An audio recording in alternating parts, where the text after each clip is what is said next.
Hello everyone. Welcome to the Sapphire Spider Oracle channel and our new year of 2024. I haven't posted in January, so here we are in February, and I'm doing all of the Chinese Zodiac signs in honor of the Lunar New Year, and this year is Year of the Dragon. So you guys are first here in this batch of readings, but all the timestamps are below for the rest of the zodiac signs, and I'm going to have the years as well so that you can find your sign and find the reading below. So just jump to your timestamp in the video description below, and I will see you guys for your zodiac sign. Thank you. Hello. If you are here for this reading, you are here because you are Year of the Dragon. So that means it is your year, right? 2024. I've got the Tarot of the Divine in here. It does feature some Chinese folklore along with traditions from all over the world as inspiration for the cards. I thought it was really beautiful. I have a brand new crystal never featured on the channel. This is Star Hollandite, and it's got this beautiful little Hollandite spot in it, also called spider quartz and Star Hollandite quartz. So we're gonna try it out. I've got a singing bowl and got a candle going for us. So I just wanted to see what's in store for you for this year. Let's get started.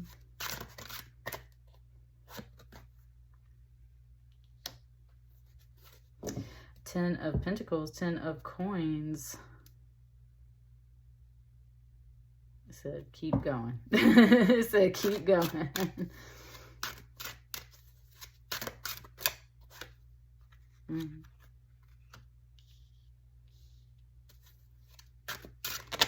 There's definitely a guide talking, saying like, I'll tell you when to stop.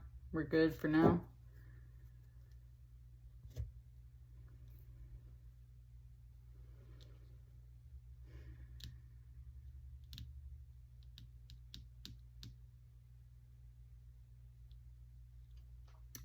This figure just spoke right here in the 10 of Pentacles, and it said, Dragon knows wisdom. Dragon knows wisdom. And I would immediately agree with that because you have the Hierophant here, and I always definitely associate like spiritual wisdom with the Hierophant.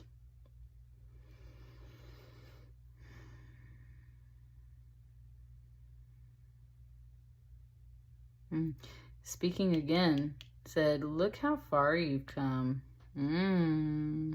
Okay. So, it said, this is where you've been. This is where you've been.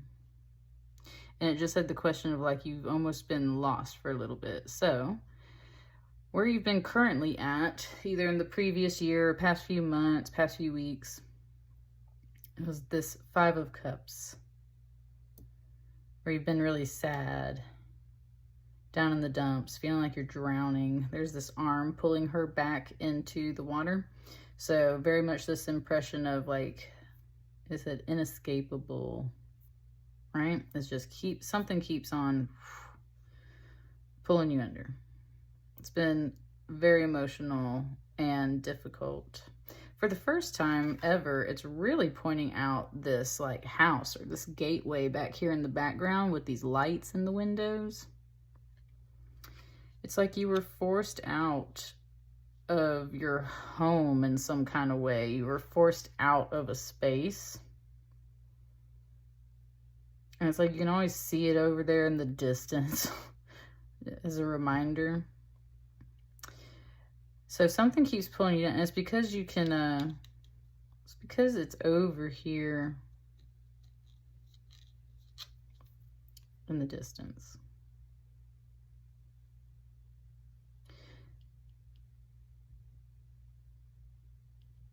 Okay, it said you've been trying to get back home, and I think it's more of like to yourself. You've been trying to get back home to yourself, but you've been quite stuck for a while. And you might still be currently feeling this way.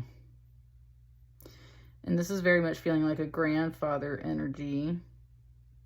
And a grandmother, because we have a grandmother back here. So it's like a grandfather and a grandmother back here. And there's all these kids around. So You have a guide that's been watching you. I would think many guides that have been watching you. I do think that many of them are actually on this earth because this is a Pentacles card. So I'm very much thinking that these are also real people. It's just emphasizing that there's a lot of folks around you. They're very happy with you. Like, everyone in this card is smiling. He's relaxed. And that's where the dog is like watching over all of these children. He gets to rest. And there's also this guide right here behind him, kind of giving him a shoulder massage, right? Just looking over everything. And it's like watching you and saying, look how far you've grown. So you are also one of their like children in a way, right? You are also one of these. So that's either like your parent or a grandparent or someone else that you very much consider in that overall role. Definitely a role model.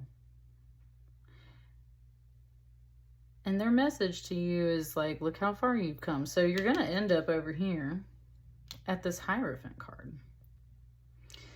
And even though these are two very different cultures represented here in these cards, the white garment with that shawl and just that little bit of like lace and fringe and this blue, that's what's tying it up.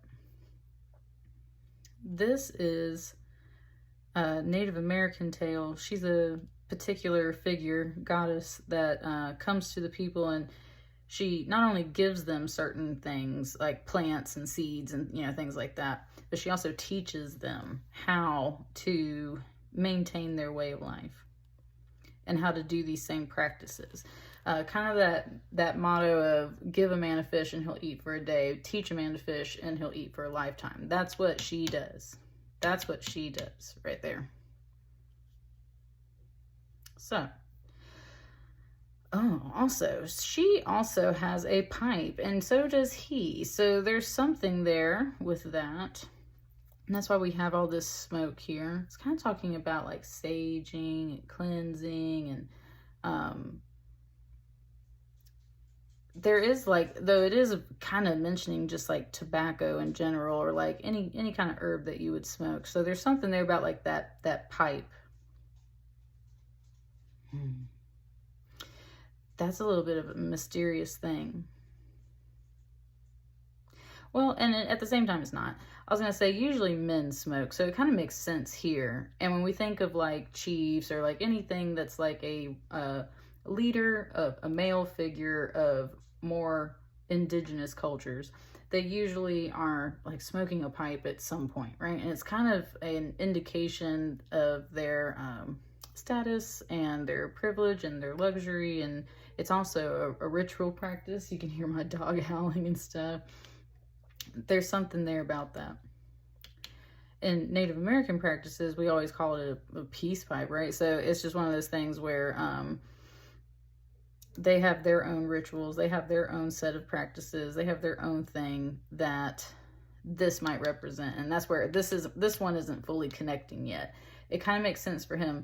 For them, it's more about the woman having the pipe, and that's where, at least with women smoking, historically in the United States, it was always a symbol of independence, because like, how dare a woman be so bold as to smoke like a man, right? So that's where it really started, was kind of this symbol of independence, like, right? I don't need to borrow your pipe because I made my own, or I don't need to ask for permission. I will go get the plants myself. There's something symbolic happening there, and that's where he's also reflecting, saying, look how far you've come. Because at some point you figure out that you don't need to like ask for someone's permission to do something. It's like you just have to. And independent isn't necessarily the word I'm looking for. It's just because then you can go too far in the wrong direction. But if you were codependent before, then this is definitely a step in the right direction. It's like you realize that you can do things for yourself. And in that realization, you step into a major arcana card, okay? That's a big, like, powerful full-bodied energy. We're ready for this card. What's this? 6 of Coins. Okay, what I'm saying, it had me noticing her for the first time really today back here in the card, and this is very much her as well. And this is a Coins card too, so this is definitely a Pentacle. You've had like a little extra help on the side, and it's because of your kindness, and it's been repaid to you in some way. So that's the other thing. Something's telling me that, ooh, there's a song coming through. Okay. This particularly is a dog. This back here is a fox, and it's just giving me the song from Doja Cat, Vegas, where it says, "You're nothing but a hound dog." Now, this is generally a very happy, overall, like, great card, right? They got everything they could possibly want. They're satisfied. They've done a great job. Cool. Right? Get to watch all of your blessings grow up as well. All of that jazz. Awesome. What's up with her back here? She's just giving you a shoulder massage, right? She's just back there kicking it. She's happy too. But all of a sudden she's over here. Why? Because I think you got pushed out by this person, and that's why that song is playing. You ain't nothing but a hound dog, right? And it doesn't have to be about like infidelity or cheating or anything, because I'm definitely getting the sense that like this is an older couple, right? Like they're together. This is more like a father-grandfather relationship. This is more of a role model relationship. You were previously pushed out of this space, I think, in particular by someone that you might consider to be a dog. But someone else was also watching over you, and they have a hand in the matter, and I think maybe they've been trying to coax them around to like pay more attention to you. And that's where in this tale down here, this woman is kind to insects. That's literally like the name of the fairy tale, the woman that was kind to insects. And so that's the thing, is she like saves them and protects them and then lets them out safely. And so they come back and they return with little coins for her, right? And they help her along, and she's got this other spirit guide that helps her along. You have had someone else though from this circle that has been helping you, and it's because they see your kindness and your giving nature and things like that. That's the thing. It's like everyone looks at the symbol of a dog and usually thinks that they're very, just all the positive qualities, right? So it's not so often that one looks at a dog and considers the more negative qualities. And there's just something there. It's like they can be positive too, right? Everyone's happy in this card, but something just wasn't jiving with you. But someone else sees your qualities, and there's something there that they see. Also, it just said that all these like younger children, all these folks right here, they don't necessarily recognize what's going on because they're not, like they're too young, they're not in the situation, whatever. So they don't realize what's going on. This person, this more mature person, understands exactly what's going on and is kind of a bridge in a way. Because you maybe helped this person here, they're going to give you kind of like the key. Ooh, and that's where it just implied like she took this pipe, just like how a sneaky wife would be, right? Like, just kind of take your pipe and I'm just going to put it somewhere else. It's like she smuggled it out and she gave it to this woman here. I said, that's what you needed. I said, that's what you needed. And that's where it comes back to that symbol of the pipe as a symbol of independence, specifically for women. So if you are a masculine watching this, and you don't resonate with this figure, then it is saying that your inner feelings, right? There's something there where like you were not acknowledged, you were pushed out, and that all of your like emotional, spiritual inner self is what's really coming through here on this Hierophant. And that's what kind of grows up. Someone gives you the wisdom and you take it. And there's nothing here that feels spiteful. And that's what I love about your reading Year of the Dragon. Because Seriously, like there's nothing here that's like, I'm coming back to get you back. It's like, nope. And look, still chilling like over here in this card. It's like, no, I am just like moving on, going over here, right? And that's where I said, dragon has wisdom, because dragon learned to get around these issues and form something for themselves after given, yes, some help and some keys. And so there is a little bit of something here where it's like, remember to give back if someone has been helping you, especially through a tough situation. Remember to give back. That's really important. And it's not just about like giving to people, like, here you go. It's about teaching from here on out. That's especially what this card means. So you're here to teach something, like the lessons of everything that happened here. You're meant to pass some of this experience on to people. Okay, something, it just tried to flip. Hang on.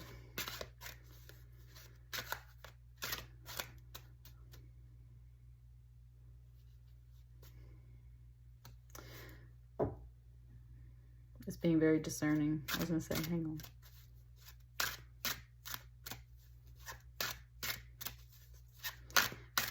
Had me going in a trance earlier, and it was very specific about like it would present the cards to me.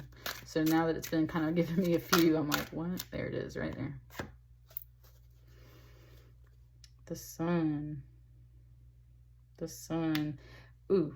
And yes, okay, this makes your day, your year, like, yes, okay, listen. All these little gold coins down here. She gives you some kind of key to your independence or something, and you're like, cool, got it. And look at you, literally in a boat, sailing over here to this card. This is the sun god Ra from Egyptian mythology, and of course the sun card just represents like it just said everything under the sun. Like, it's just, you were so happy about this situation. That's why we do have this 10 of Pentacles here. And I think that's where it's like, look at these major arcana coming out here. This is major happiness, not material happiness. That's so unusual. Usually when you pull that 10 of Pentacles, it is like so happy, right? Like, you got everything stocked up, everything, all the food, all the blessings, like you got everything. So no, like, right? That's usually considered to be like a heaven in a way.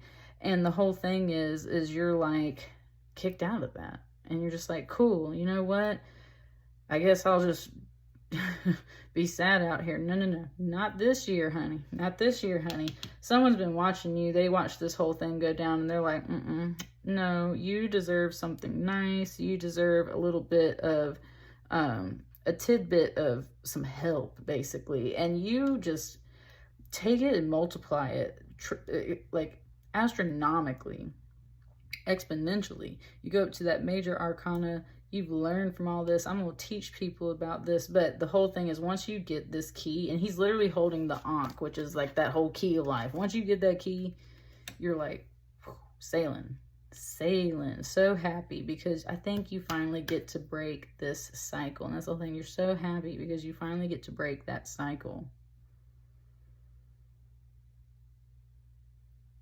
And something just said, it's all about letting go. It's all about letting go. Ooh, that was interesting. It just pulled in some Mayan astrology for there at the very end. It was just reminding me of my galactic signature and like my Mayan moon chant signature and all that stuff, which is super complicated to get into. So if you know about Mayan astrology and all that stuff, it was just kind of reminding me of that, galactic signatures. Yeah. It's like written into your code. And if you can just learn to kind of like break this certain cycle, it's like literally you will just transition into something that I think you're really meant for. Oh my God, yes, totally. Even though this is Native American, these particular dots back here, these polka dots, it's reminding me so much of the way they draw those little Mayan like kin, that's what they call them, and like all your little Mayan astrology things, there's like little dots and stuff. So I'm really feeling like galactic signatures for you and everything. You should check that out. that's what I have for you. And with that being said, I hope you have a great year. The year we've already started if you're celebrating it the other way, and if not, a happy new year if you are celebrating Lunar New Year. Thank you very much. Bye. Hello, hello. If you're here for this one, you are here for the snake, year of the snake. So if you were born year of the snake, I put the years there in the time description or the video description. So just check those out. And let's get started. This is the Tarot of the Divine. It has some Chinese folklore and some other tales in it. It's really awesome. I really enjoy this deck. And let's get started. So I'm just trying to see what your new year's going to be like. Celebrating Lunar New Year. Just see what the cards have to say for the year ahead. In this year of the dragon, 2024.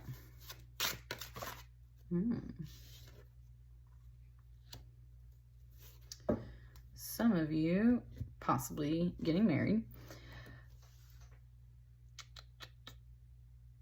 And if not, then something just comes together the right way, or it has to do with your marriage and family, overall marriage, couple.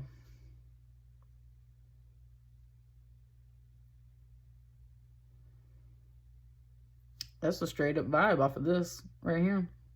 Look, and it's got the wax, which I did see them earlier, but I forgot to move them. And it kind of reminds me of like these flower petals that are being thrown down right here. So there might be something here where you are invited to a wedding, celebrating a wedding, getting engaged, getting married, get to go on a honeymoon, get to do something in that kind of way. If it's not those things, then it's very much bringing that overall energy, that vibe, that happiness, right? Four of Wands is when your plans all come together and everything works out. And so that's exactly what happens in this particular fairy tale. There's a lot of like trials and tribulations, and then these two come together. It said, live happily ever after. There you go. So that's what I'm saying. It's bringing that energy to you. So that's a really nice card to have out here for the first part, it said, of the year. So let's see what else. It's not really like giving me much yet. It's just like, there you go. Said something to celebrate.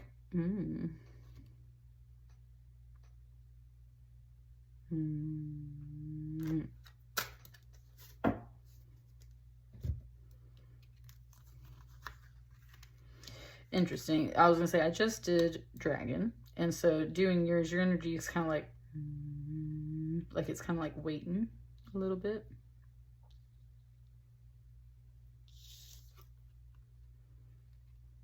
Justice. Could definitely be getting married. Could be getting married at a courthouse. Got the travel.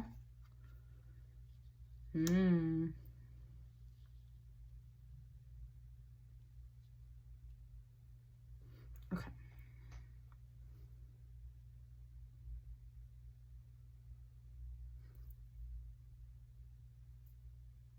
This is your focus for the year. Some people are not so happy about it.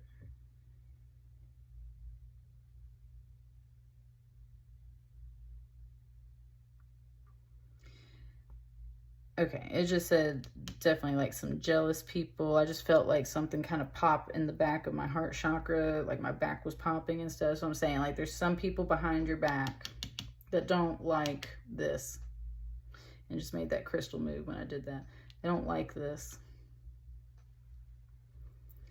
They're very jealous of you and your focus on either your relationship or whatever is you're trying to bring to fruition with this Four of Wands, with this plan.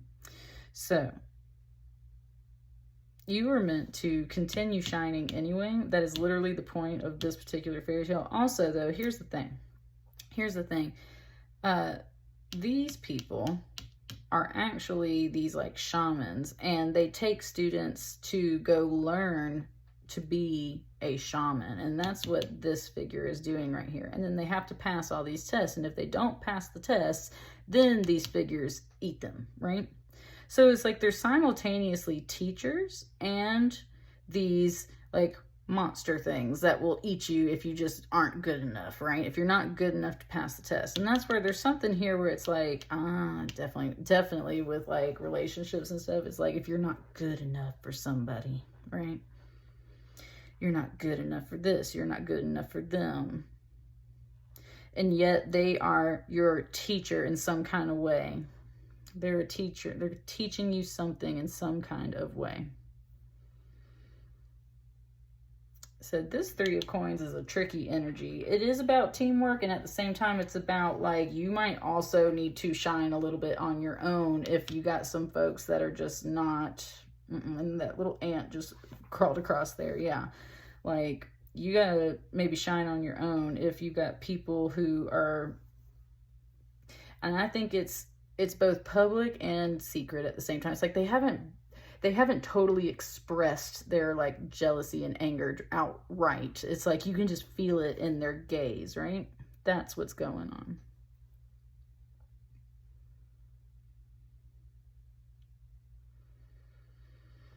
And that's where there was something that was saying, like, you need to get away from those people. And you might not be able to immediately. This might be something at work too, right? Like, that's the whole thing. You've got some people around you that are like, I'm just like, they seriously jealous about whatever is going on here. And it's like, you need to get away from those people.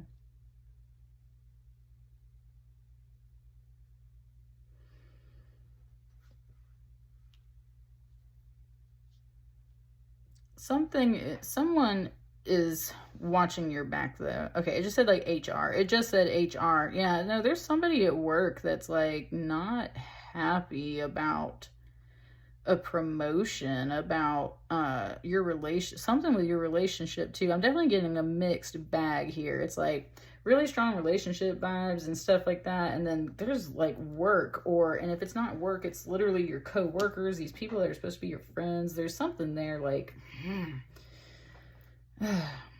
something is talking about that. They said like, this is your test. Like, can you make it past these people, these like haters in a way?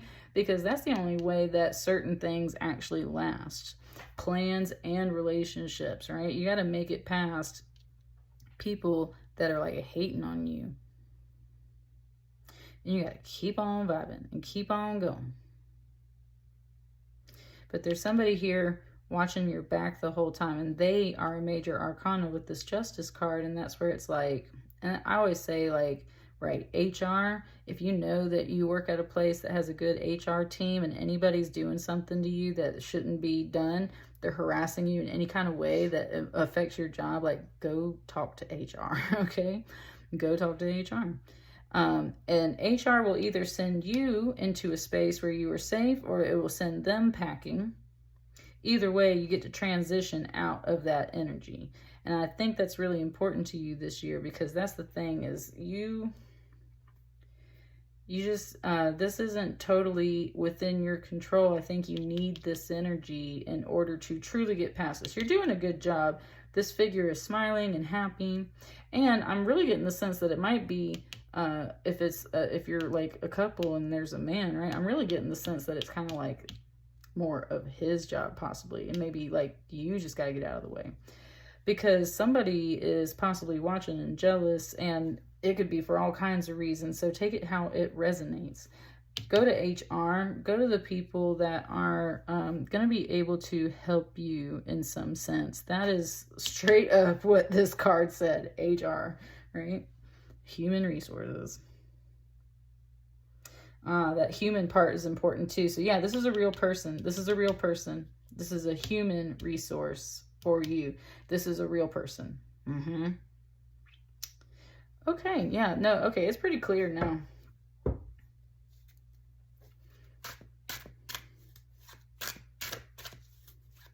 And maybe you just decide that you need to leave this job, or I don't think you leave the relationship if that's the case. I think you need to get away from these people. It said, ooh, okay. It said, but it said, I will leave if some of this stuff doesn't get sorted out. I think it does overall, because like typically a Three of Coins is a very positive card. It's not a negative card. So I'm getting the sense like it's all going to work out. I think this is your last card.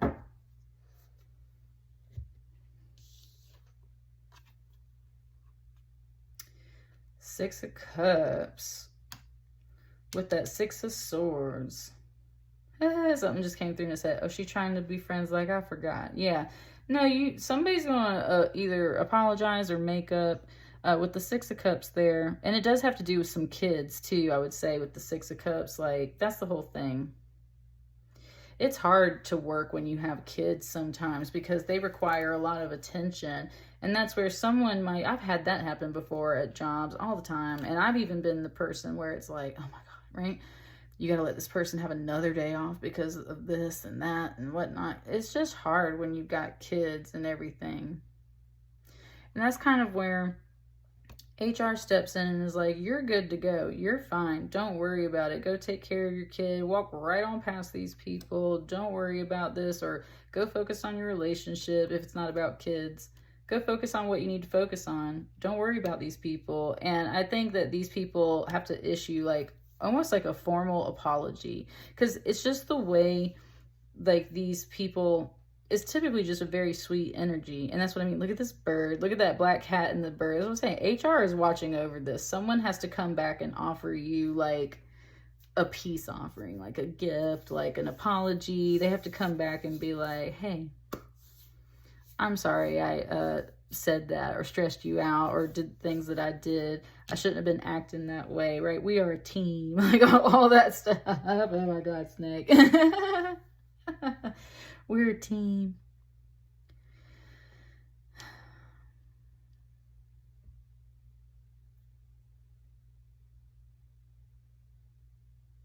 That's what I'm saying. It kind of said, leave me be, is what it said. With the 6-6 there, that is a very flowing feminine energy overall. With this feminine leading here, it's kind of like, thank you, but no thank you. I'm good here. So you might make the decision to leave anyway, just because you're like, I don't really think this is jiving, right? Like, I just don't really think this is working. I've seen some red flags, essentially, and so I think I'm going to go. And with the 6-6, it does ask you to, like, kind of reflect and think before you just and make decisions, because maybe there's something that you want to reconsider. That's where the 6 of Cups, 4 of Wands, and a 3 of Pentacles, those are actually very nice cards. So, do you want to consider that? Do you want to stay and try to work as a team? Do you want to accept friendship, especially if it's like from people that have been in your life for a while? Do you want to save whatever this plan is or this relationship is right here, this promotion? Is all of that worth it to you? And you know what? This might be the promotion. You might be asked to go up into HR, but I think that this is the person that's here to help you with something with this Justice card. And that's where they've been working on the people around you that do not like what's going on. And maybe regardless of the situation, you choose to like, nope, this isn't for me. And that's where her hand, usually I see it as she's accepting this gift. And today it's like, you know what? I'm good. Like, I don't, nope. I don't know. There's definitely a question here in your reading, Snake. It's like, do you want to stay or do you want to accept an apology or do you want to go? I think this one's it. I was going to say, I'm not done with this reading. I just kind of like technically over here, like, what is the outcome? Or like, what are we heading to right over here? 5 of Swords. Okay, so exactly. I think you're definitely considering being more short with people and just cutting them off and saying, you know what, no, I don't want any of this. But it is pointing out how this can be a really rough card. This can be a really rough card, and that's what I mean. There's a question there of like, should I go in this direction or should I stay over here? And that's where maybe you don't want to go that far, right? With this blue over here. with this water. This is Osiris and Isis and his brother Set and everything. And that whole tale about Set killed his brother Osiris and all that jazz. So that's what I mean. There's like the end of your plan. That's like the end of everything. So if it's a relationship, I would say that's the end of it right there. If it's not that, it's a job or something similar, and you're very much considering just quitting. This can be a rough card. So it's just your guides are here telling you to reflect and just pause and really just consider which direction you want to move in. Either way, someone's here to back you up. And that's what I got for you. Let me know how it resonates, and I will see you folks on the next batch of readings. Thank you. Bye. Hello, hello. If you're here for this reading, that means you are a horse, and that means you are my fellow horse. Horses represent. Of course, there are many years that you could have been born in, but most likely you were born in 1990 if you're watching this video. So, original 90s babies. What's up? Let's get started. We are checking in for this brand new Lunar New Year, celebrating Lunar New Year, and it is the year of the dragon, but let's see what's up for the horse people this year. Let's see what's going on for this year. I got the Tarot of the Divine. It does feature Chinese folk tales along with many other cultures across the world, so I thought it was the most appropriate deck to bring in here. I just said the word pray when I meant to say bring, so that was interesting. And I was going to say, I have all of my readings. I pray over all of my readings, and I just asked for guidance to do this reading for us for this Lunar New Year. That card just came out. Two of Coins. Something just said, you got your hands full.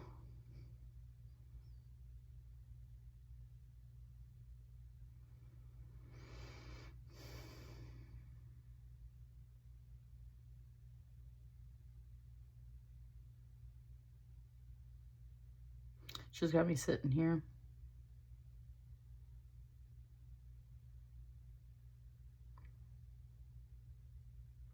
I knew it was going to do it, y'all, because it had the book out when I was, like, it was just sitting here earlier. And look, I just turned right to it. So this is Repeasant. I think I said that right. Pacific Northwest. It says, the Two of Coins represents the skill needed to balance opposing forces in life. For her, the bear world and the human world collide. She embodies the dualities of work and family, hobbies and career, and wants versus needs. Upright, it represents multitasking, balance, choice, flexibility, and prioritization. What I was looking for in the book, I mean, that was helpful, but what I was looking for in the book was the actual story, the fairy tale, and I have that in the other room. If I remember correctly, her husband is a bear, or the man that she's with is a bear, and it's like she doesn't necessarily enjoy being in that relationship. I can't remember if it was like by force or what, but she's in this relationship with this bear, and as a product of that, she has these two children, and the one that has like the human baby as the top half, I think, is the sweeter child, and the one that has the bear half on top is like very much more like the husband is, right? Very much more like the man. And that's where he's always like out in the forest or something, and so she's always having to take care of the kids as women traditionally have to do. And that's where she's having a really hard time, because I think it overall talks about how, right, it's usually more pleasant to take care of the more pleasant child than it is the bear child, and yet women are, and people are told all the time, just people are told all the time, like not to have favorites and not to have this and not to have that.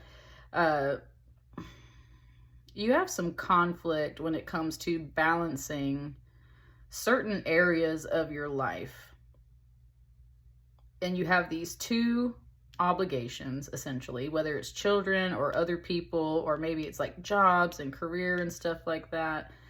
Like two different jobs. You've got something that is more enjoyable, and the other one is much more of a bear.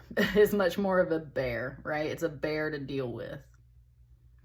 And I actually do associate with a lot of bear symbolism myself, and bear symbolism can be really great. So it's definitely indicating more of that negative side of the bear energy, where it's like they're just aggressive and almost stubborn in that way. It's just really difficult to deal with them. Oh man, it just brought me like some video I saw a couple of weeks ago where they were letting this bear out into the wild, and they had a video camera kind of like set up over here to watch, and I swear it was like freaking Jurassic Park. They had this giant metal container for it, and the door was coming up, and before that door even made it halfway open, buddy, that big bear was like, whoa, it came out the door, and the first thing it came for was the freaking camera, and it like tackles the camera, and you see it like it's carrying it in its mouth at that point. So it's talking about like kind of, yeah, that overall aggression of a bear, and the things that you're dealing with the aggressive energies that are related to obligations in your life. And you got two of these things. One is just easier to manage than the other. Let's keep going. This thing, she's like in motion, she's walking. So this is like that kind of implication, like you can't stop. You have to keep working on the balance of these things, at least on this first card. And that's where it's been hard, because you're trying to just keep walking forward while balancing all of this. You got the Fool card. It wants me to move things. It wants this right here.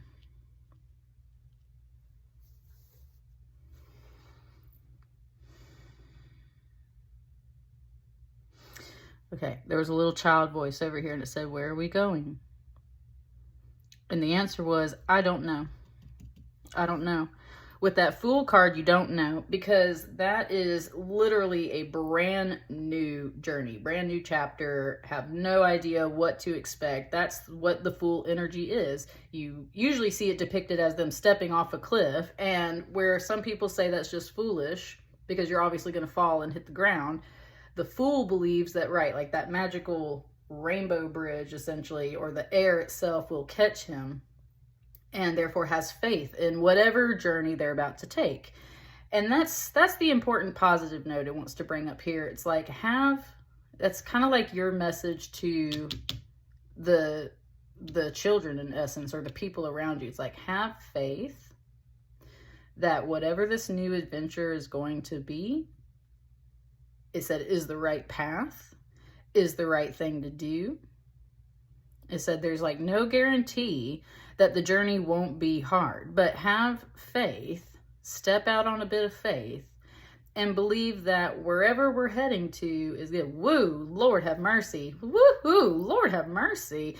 It just gave me straight up Sandra Bullock from Bird Box, and how she's got the 2 kids, right? She's got the 2 kids. And there's that moment where she's making the choice of, do I sacrifice one of the kids to save the other? And one is actually biologically hers and one is not. And that's where she's considering what to do with those children. And she's like, right, like, what do I do? And ultimately she decides she cannot sacrifice either one of those children, and she saves both of them. But she has to coach them the entire time. She has to coach them the entire time, because they all have to walk around with the blindfolds, right? She has to teach them with the blindfolds on how to be better with the blindfold. Like, she has to run the whole thing, and it's talking so much about mom energy, and like just and you might not be a mom. You might not be a woman watching this. So if you're a man, you still have all that feminine energy, that instinct of like worrying about people, taking care of things. Like, this is all that stuff you feel inside. If you're a woman, definitely this is like mom vibes. And if you're not a mom, then it's like gotta be career or something. You are balancing 2 heavy obligations. You are considering which one to sacrifice. And it's bringing up that Bird Box, because yes, it's a lot of energy. You are having to like consistently train others around you to listen to you, to obey you. And it's not like, that's the whole thing. It's like such a mom stress right here in this pile. It's like, because I care about you, because I'm protecting you, because one day I might not be around, like, you know, like all of that stuff. You're doing all of that. And it said, ooh, something just said, and I just need people to listen, right? Like, I need you to listen to me. I don't know all the answers. I don't know everything, right? I am just trying to get by in this world as well. You got to have faith that whatever this new journey is that we're stepping into, that it's the right path, that it's going to be good. It just said the Bible verse, walk by faith, not by sight. And that's exactly what that Fool energy is. That's what you're walking into this year with, is like, walk by faith, not by sight. This card. Because there's that Empress. Oh, man, that sigh I just let. Yes, Lord. That sigh I just let out, I like, literally, y'all, all that fast-paced stress talk I was doing, right, it was like I literally just breathed that energy off of me.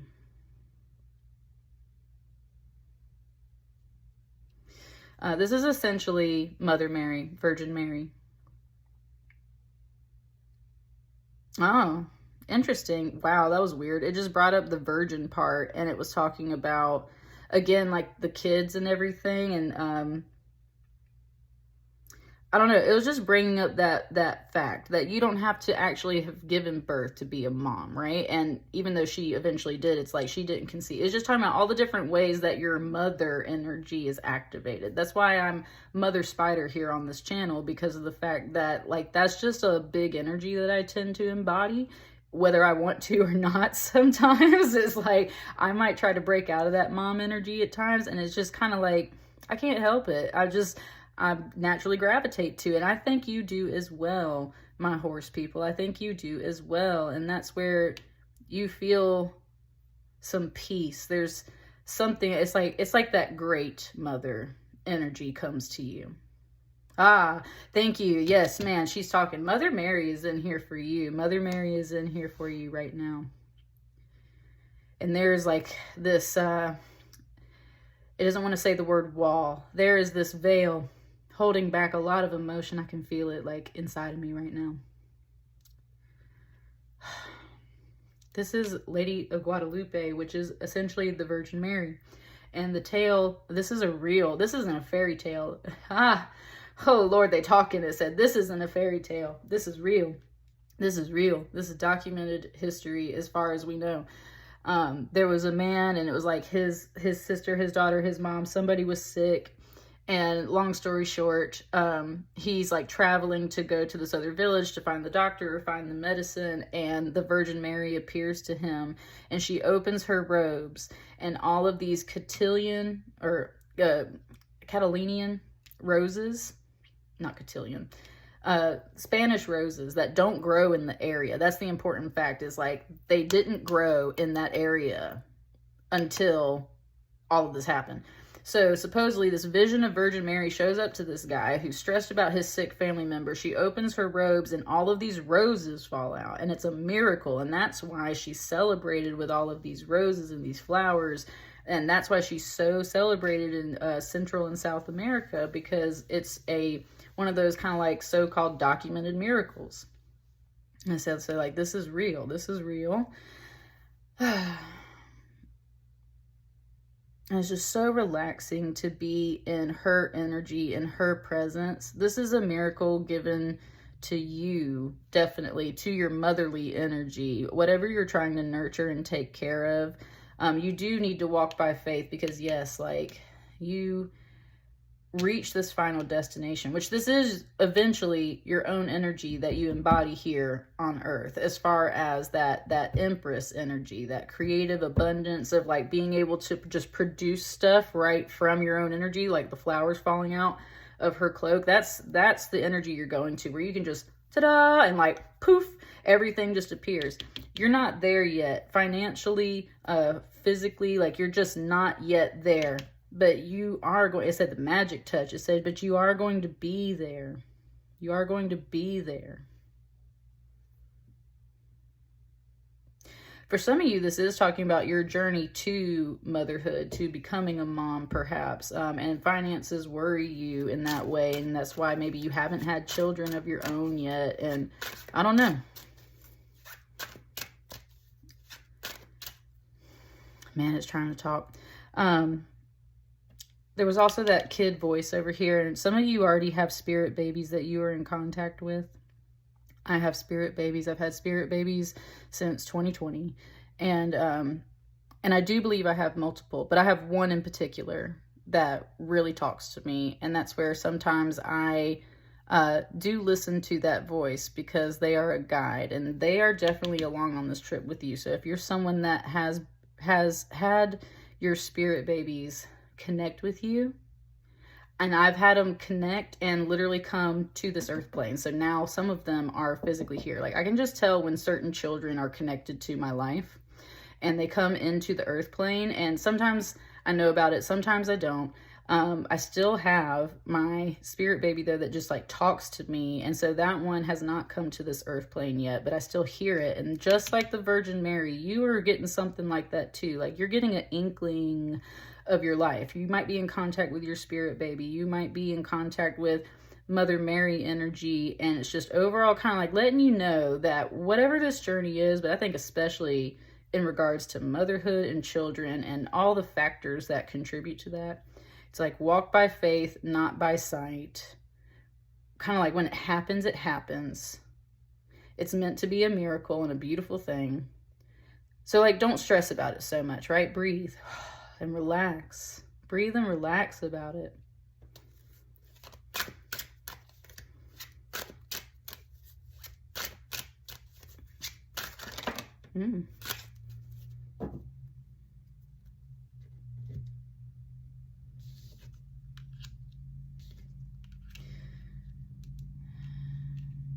They said, this is a surprise. And you got this 8 of Wands here. There's some communication. That's what I'm saying. Like your spirit guides have been coming down and granting you some of this knowledge and experience, specifically so when you get to that point, you are prepared and readiness. That might be why it's taking a long time, is because you, in your own journey, have been gathering everything that you need to eventually reach this energy here.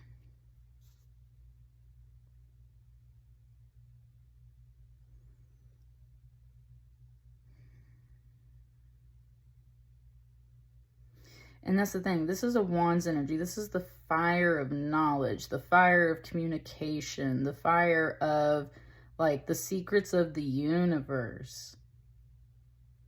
It's just giving it to me such a spiritual way for you guys, horse. Like seriously, it's like it's just referencing like when the angel Gabriel came down and spoke to her, and that's almost like verbatim kind of what was happening to me years ago when I first figured out everything going on in my spiritual connections.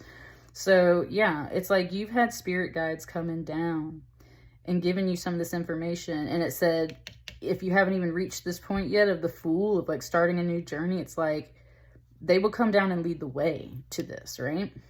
It's just showing me how all the colors of this rainbow crow match up to like the flowers here. It's like there's something that literally flows through like all the steps of your journey and leads you to this point where there's peace and happiness and like relaxation and really sinking into that feminine energy instead of having to strive so hard. There's something really beautiful there, and you get to relax so much more. What is this surprise? What is this?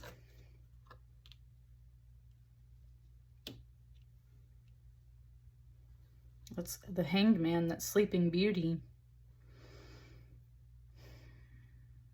Yeah, you have, yeah, you put all this on hold.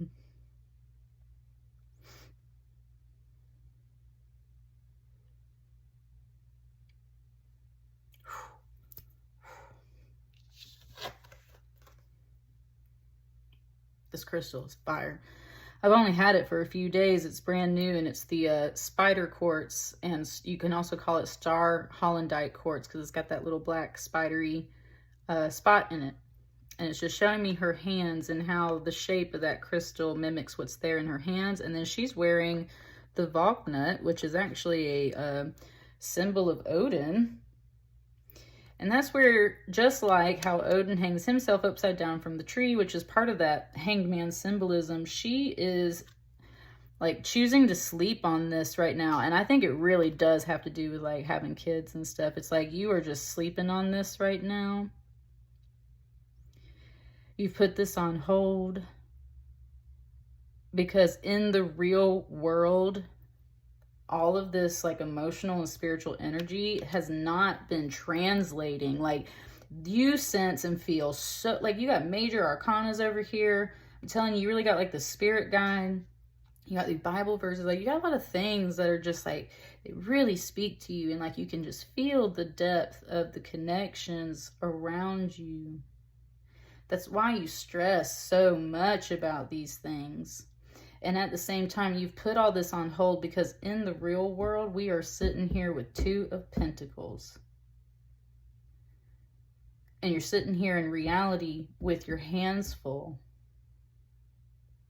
That's where it's showing me, I don't know if that's actually the term we should use, but totem poles back here. And it's just, again, bringing me back to like the animal guides. And it's like your spirit guides are literally watching over you. It's showing me the white birds back here. We got bears. Like you have a lot of animal guides. Oh, again with the roses though, right here. So look, and they're not really bloomed in the hangman card, but they're full bloom here. That's what I'm saying. It's like you are still budding. And it's showing me those flowers there. Like you are still budding. You are still growing. And it's not that you haven't bloomed. It's just like whew, you have not fully bloomed into either motherhood or at least this Empress energy where you are able to be so abundant that it is not a stress factor anymore about anything that you want to do. And that is the bottom line. Whether this is about being a mom, future kids, career, any of that, you do not feel in reality that you are stable and grounded enough to do those things. And something was just like, and that's smart for you to like be real with yourself, you know, like be real with yourself because you had a bunch of spiritual energy over here. And it said that's where, even though you can really feel, look at these major arcana, even though you can really feel that, those things are not quite tangible. These are not pentacles. These are not things you can hold. These are just things you feel and sense and experience. And it's just that it's really hard to take something like that and turn it into something real and express it and translate that for people. So it said like when the real world resources and time and energy shows up for those things, then maybe I will wake up from this and get back to all of this. But in the meantime, it's like, I'm just going to have to walk by faith and not by sight because I honestly don't see where this is all coming in, how it's coming in. That's where like your mind is very much down here on earth, and at the same time you get so much from the astral realms, from all that. I think you just need like one more card. Is there anything else? Yep, there it is. Anything else for all the horse people to know?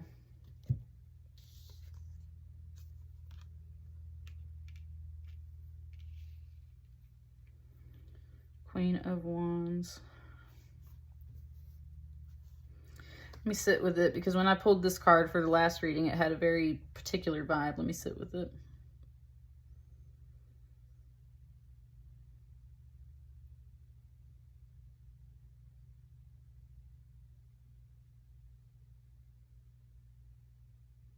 Oh. Okay, no.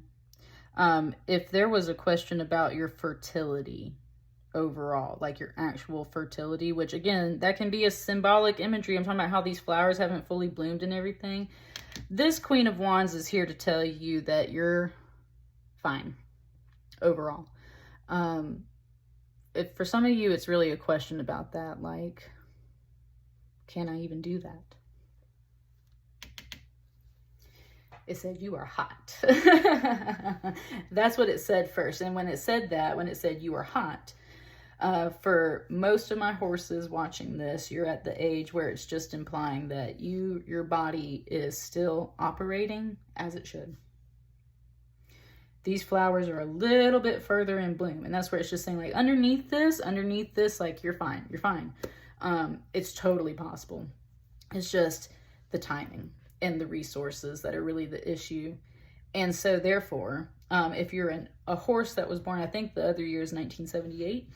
So if you're older, then you might be at a different chapter of your life, and this is ensuring you that you are indeed still hot. And it said instill. It's trying to instill this energy in you. It's trying to get some of this Queen of Wands energy for you this year, because it's like, listen, like, you are fine.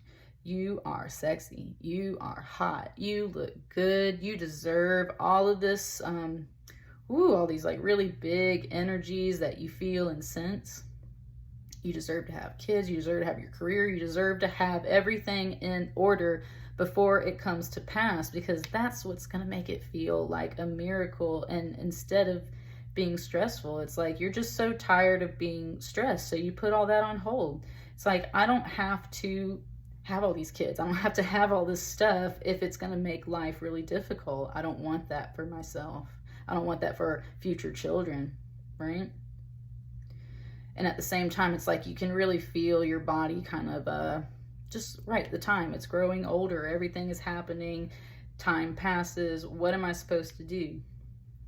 Walk by faith, not by sight. You're fine. You're smoking hot, baby, okay? Like, everything is running fine. The engine is on. Everything is good as far as it needs to be. You are definitely getting some signals from your guides, and I would say especially that Mother Mary energy is here. And she is going to make it happen. I very much connect to Mother Mary energy, and I just love it. So Virgin Mary, Mother Mary, Mama Mary, as I like to say. It's just beautiful energy. It says she gives you a big hug. She gives you a big hug. I said, because it's all going to be fine. And that's what I got for you, horse folks. Let me know how it resonates. I'll see you guys on the next batch of readings. Thank you. Hello, hello. If you're here for this reading, that means you are a sheep, a year of the sheep. And what was really interesting is when I was driving today, I saw on a license plate the word you, like a female sheep, right? You. So I just thought that was really non-coincidental. All right, let's get started with your reading. We're checking in for this new lunar year, Lunar New Year. Year of the Dragon is 2024. So let's just see what is up for my sheep people for this year. It's got me closing my eyes for you guys. Got me closing my eyes.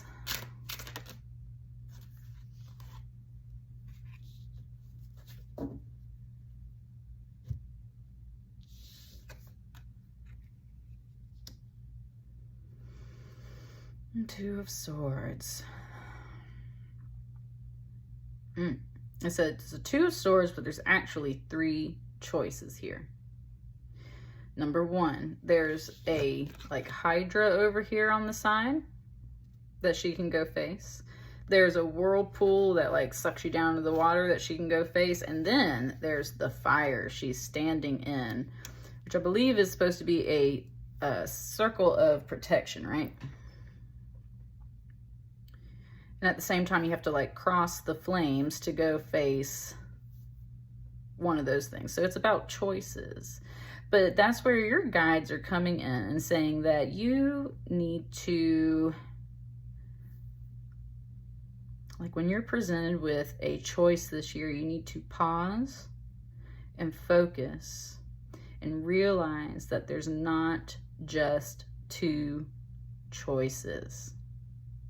I said maybe neither of these choices are the right choice. Maybe this is the right choice. Staying here in this circle of protection.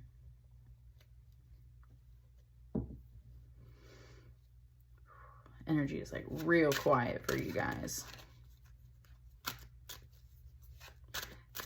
Very much talking about, yeah, like being in your space, in your body, in your mind, centered and focused, and realizing that there's more than two choices. There is a third choice. And I wanted to say a third alternative. Kind of threw some cards at me, but there we go.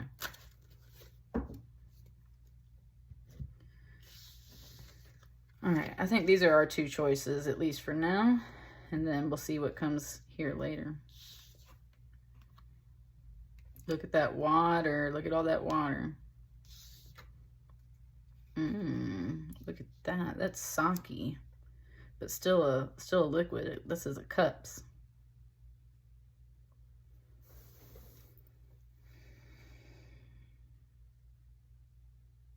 Okay, kind of just say like you can work with swords or you can work with water. You can work with your mind or you can work with your emotions is kind of part of it. Logic and reason versus feelings and emotions.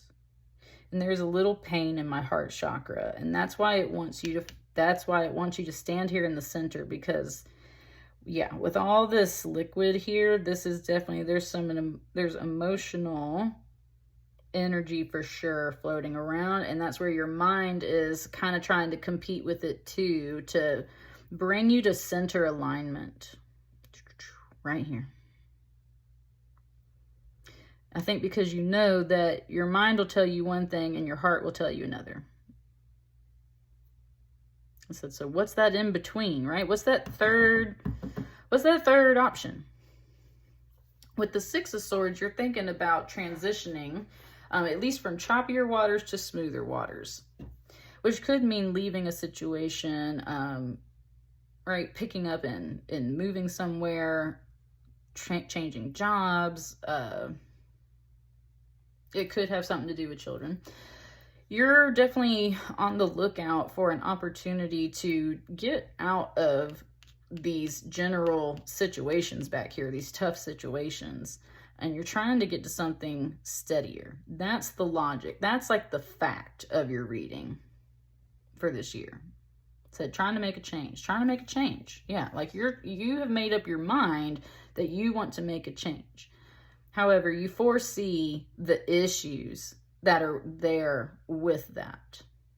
And that's what's maybe been blocking you from getting to that point. There's a lot of heads to cut off, and then that produces more heads. So like, how do we actually conquer this issue? If I go too far, I'll get sucked down in the deep and maybe won't be able to recover for, emotionally, financially, mentally, whatever.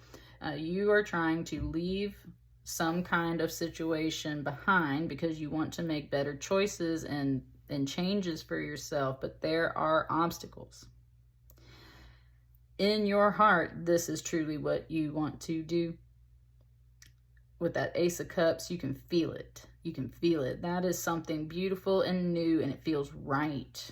And that's where it's comparing it to that whirlpool. Like, you're really concerned that this is the wrong choice for some reason. It's like you don't trust it. It's like you don't trust that because it feels so good, that this is the right choice. But something in your heart is really calling you to kind of like traverse this and get over here to this.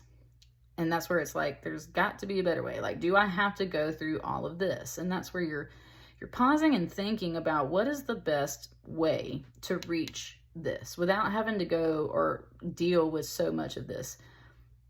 Here's that circle of protection and that fire. But that's kind of roasting you because you feel like you're standing in one place. And that's what's driving you crazy too, is you feel like you're standing in one place. Your guides are like, stay in that one place and sit here for a minute and like really feel and think this out. Don't overthink, don't overfeel, right? We're keeping the balance. That's why it's challenging, but you're meant to stand here and like think about this and feel this, because there's a third option. There's a third way. There's another way to achieve the things that you want to achieve.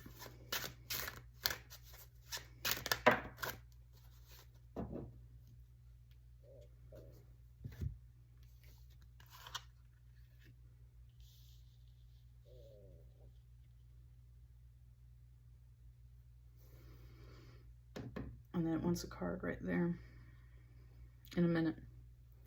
Can we see that? Yes. You have a Knight of Pentacles, a Knight of Coins here, and you have a 5 of Coins here. Okay.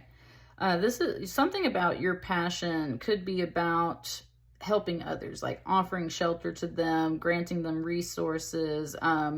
You see people out in the cold. It could be dealing with like homeless people and stuff like that. Again, children. And this is overall a child. This is the little matchstick girl. So you've got something, you have a calling in life, and it overall brings you joy, and you feel like this is what you're really meant to do. Could have to do with helping others in need or children specifically. And at the same time, you face financial difficulties achieving this dream just all on your own.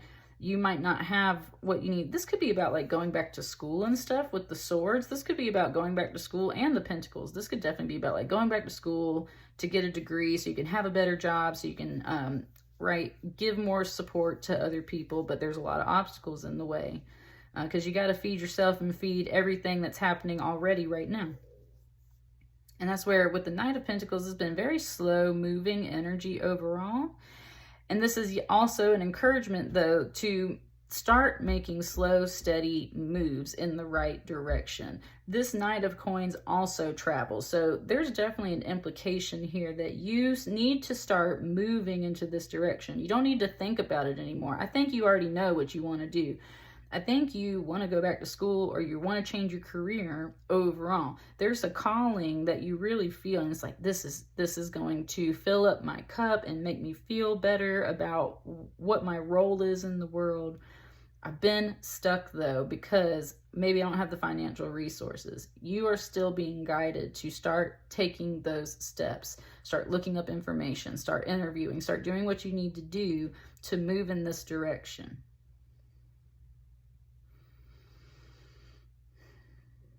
I said, gather your strength. It just said, gather your strength. Like, that's what I'm saying. It's like, you can do it. Like, you can do it. And this is the year for it, I think. I said, we're waiting on the word. I said, we're waiting on the word. What's the card right here? I know there's a card right there. What's the word?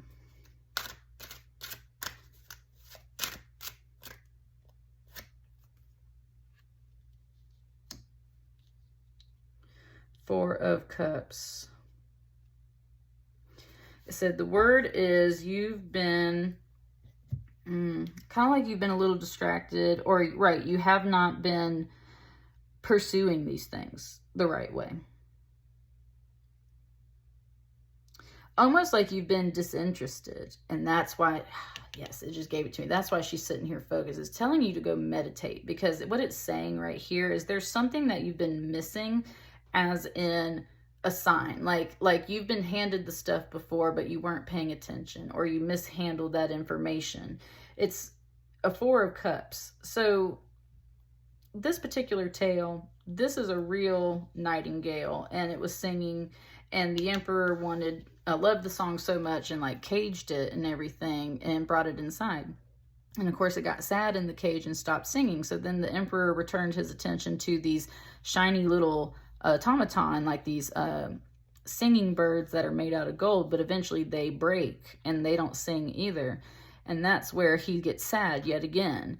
And finally he talks to the nightingale, and the nightingale is like, listen, if you just let me out of this cage and let me fly free, I will come to your garden and sing, and we can be friends. But please don't leave me in here. And he's like, you know what, you're right. This isn't entertaining me like I thought it would. I love your song. I'm sorry, I didn't realize that caging you up was such an issue. So yes, let me let you free, and we can be friends, and you can come sing in my window and all that jazz.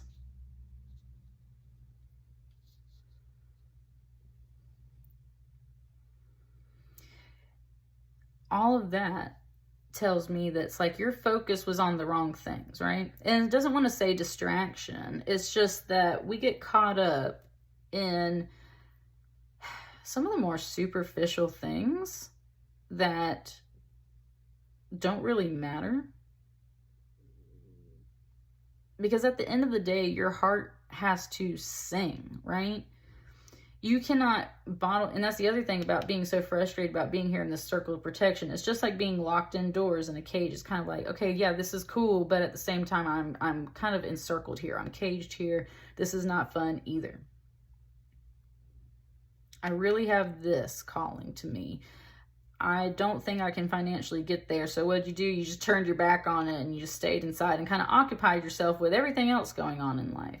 And in the meantime, you've also been like, your mind has been constantly looking at this and being like, right, like, really, this is what I want to do, but there's all this stuff in the way. Spirit guides are telling you, you have been your own block. And we hear that all the time, but seriously, like, when you really get down to the nitty gritty of things, we usually are our own block. And that's where it's just saying, like, you made yourself content and occupied yourself with something that wasn't quite the real deal, with your 9 to 5, with whatever pays the bills, with just whatever's going on in your life. You just kind of settled and did what you needed to do because you're just satisfying that immediate need for happiness. But in the long term, this has not made you happy.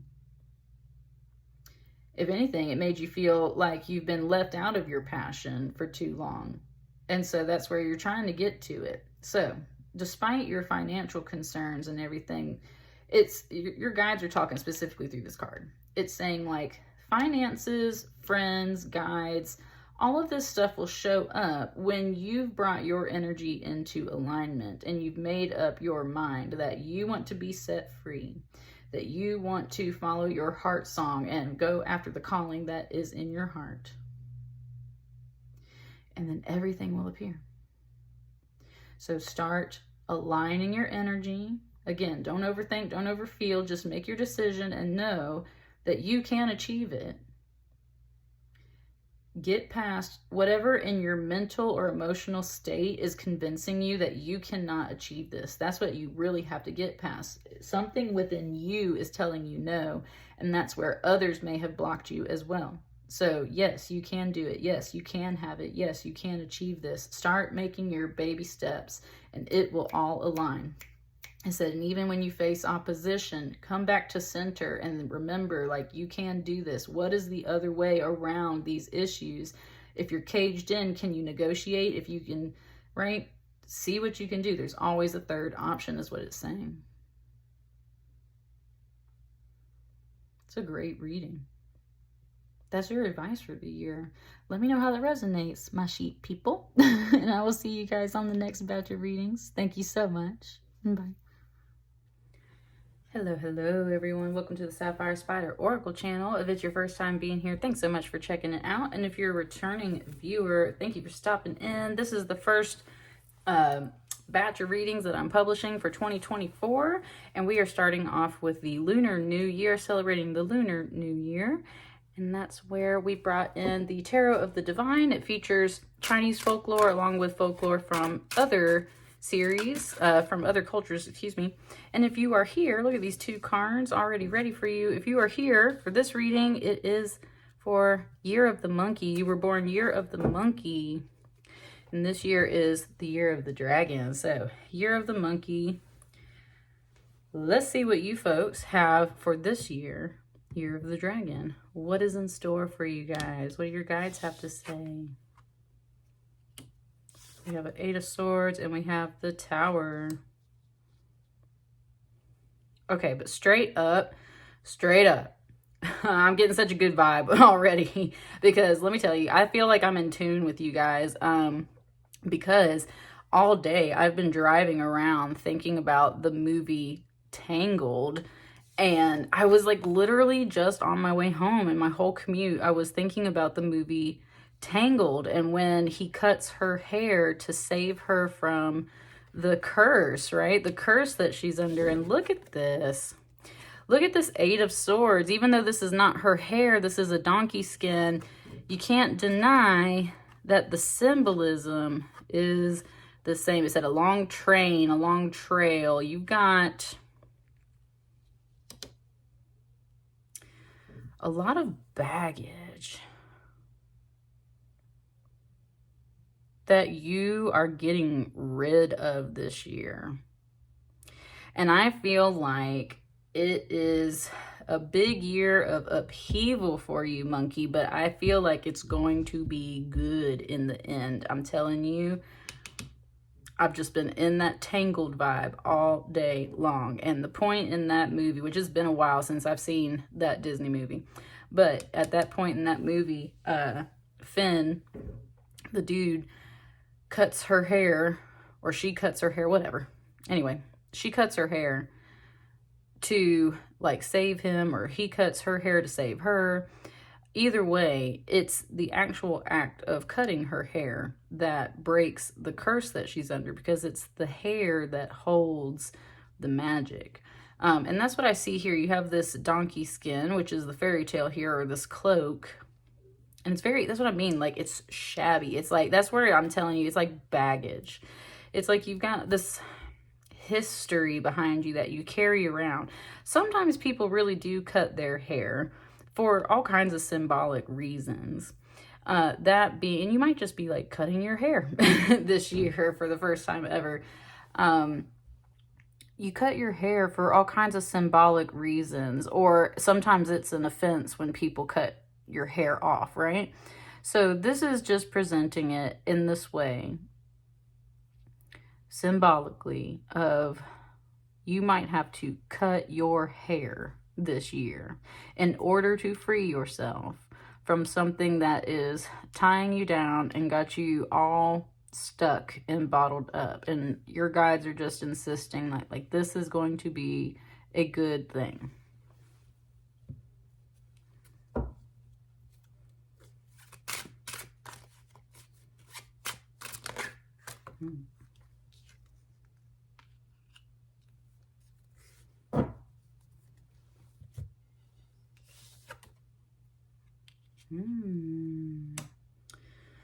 The High Priestess. So in this card, she's depicted as that one woman, that one wife that survives through the whole 1001 Arabian Nights, right? The prince, the king, would marry a new woman every single day and have her killed by the end of the night or by the next morning, and then marry someone else and like just keep killing all these women, right? And she devises this way to keep herself alive by entertaining him with stories every single night so that he doesn't kill her. It just gave it to me like she is seated up in this tower currently. So this is kind of telling me like this is where you're currently at. It said you're actually very wise, monkey, for being where you're at. And it brought up literally the story of Aladdin and how he's got Abu, the little monkey guide, right?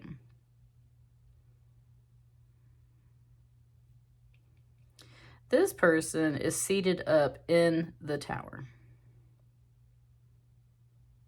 She looks calm and serene, like everything's fine.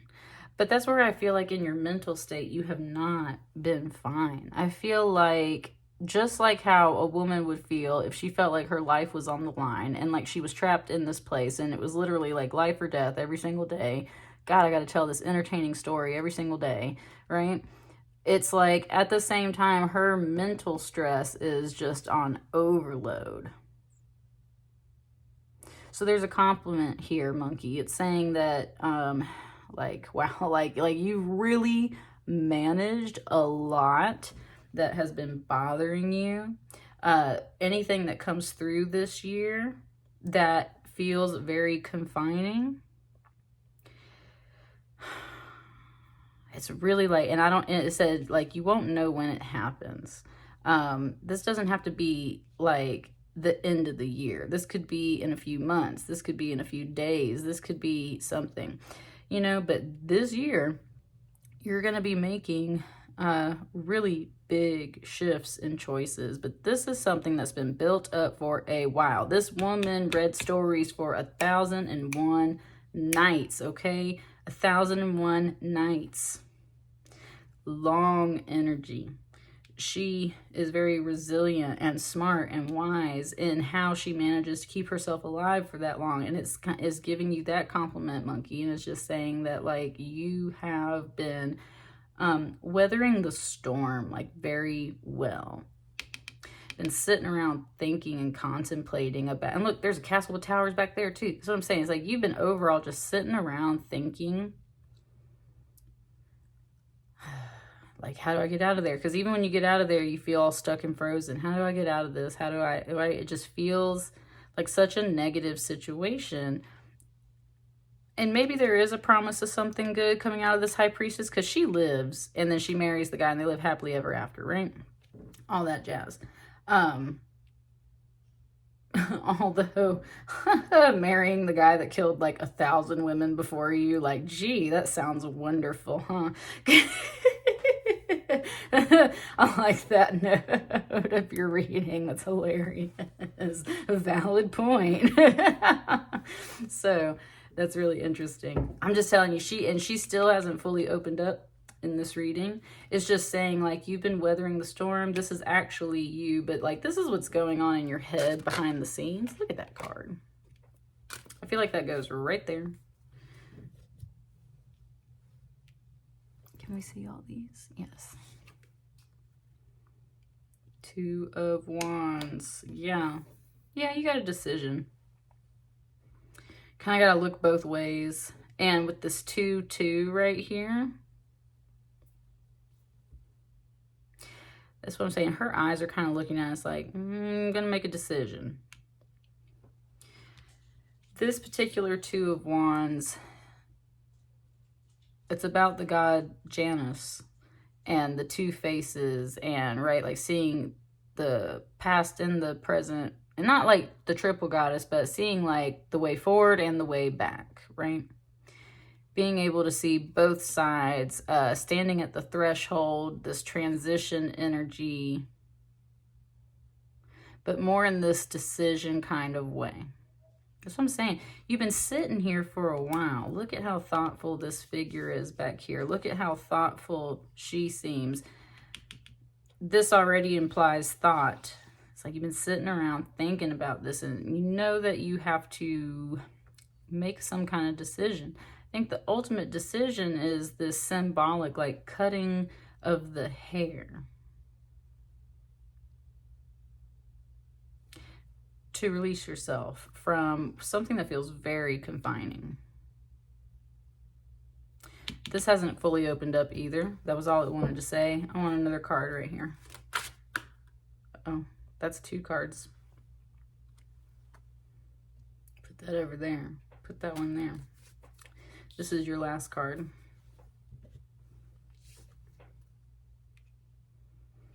King of Coins. King of Coins.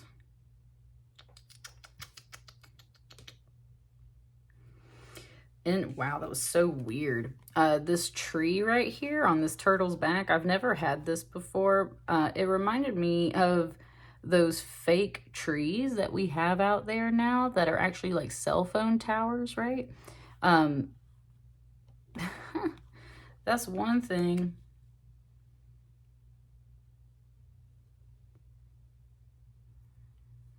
This face is looking at that tree instead, which isn't a tree. It's yet another tower. Again, that's what I'm saying. This tower is positive. That's what I'm saying. Okay. Got it. This tower is positive. Because what it really is a tree. But I think what it is, there's something about communication right here. That's why I was mentioning like cell phone towers and like 5G and stuff like that. There's all this energy right here on this side. It's very tall and very straight. But there's something like healthy and good about the underlying energy of what's happening.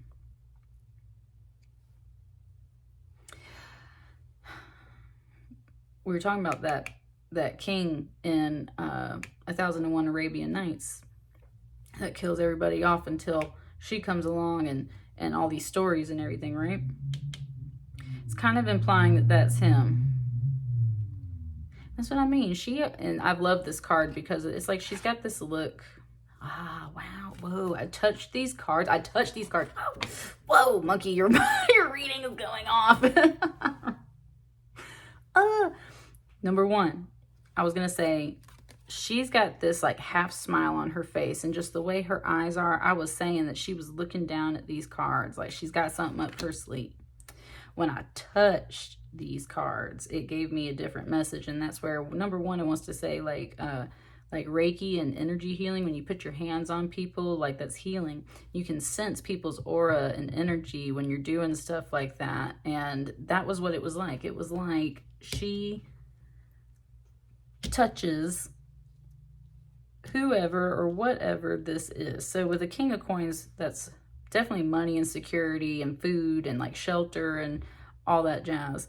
With it being this kind of two-headed, two-faced god, and then this king, and then this turtle right here, this king, it's definitely feeling like a masculine. So it's like, but it was pointing out like the physical thing, like touch, right?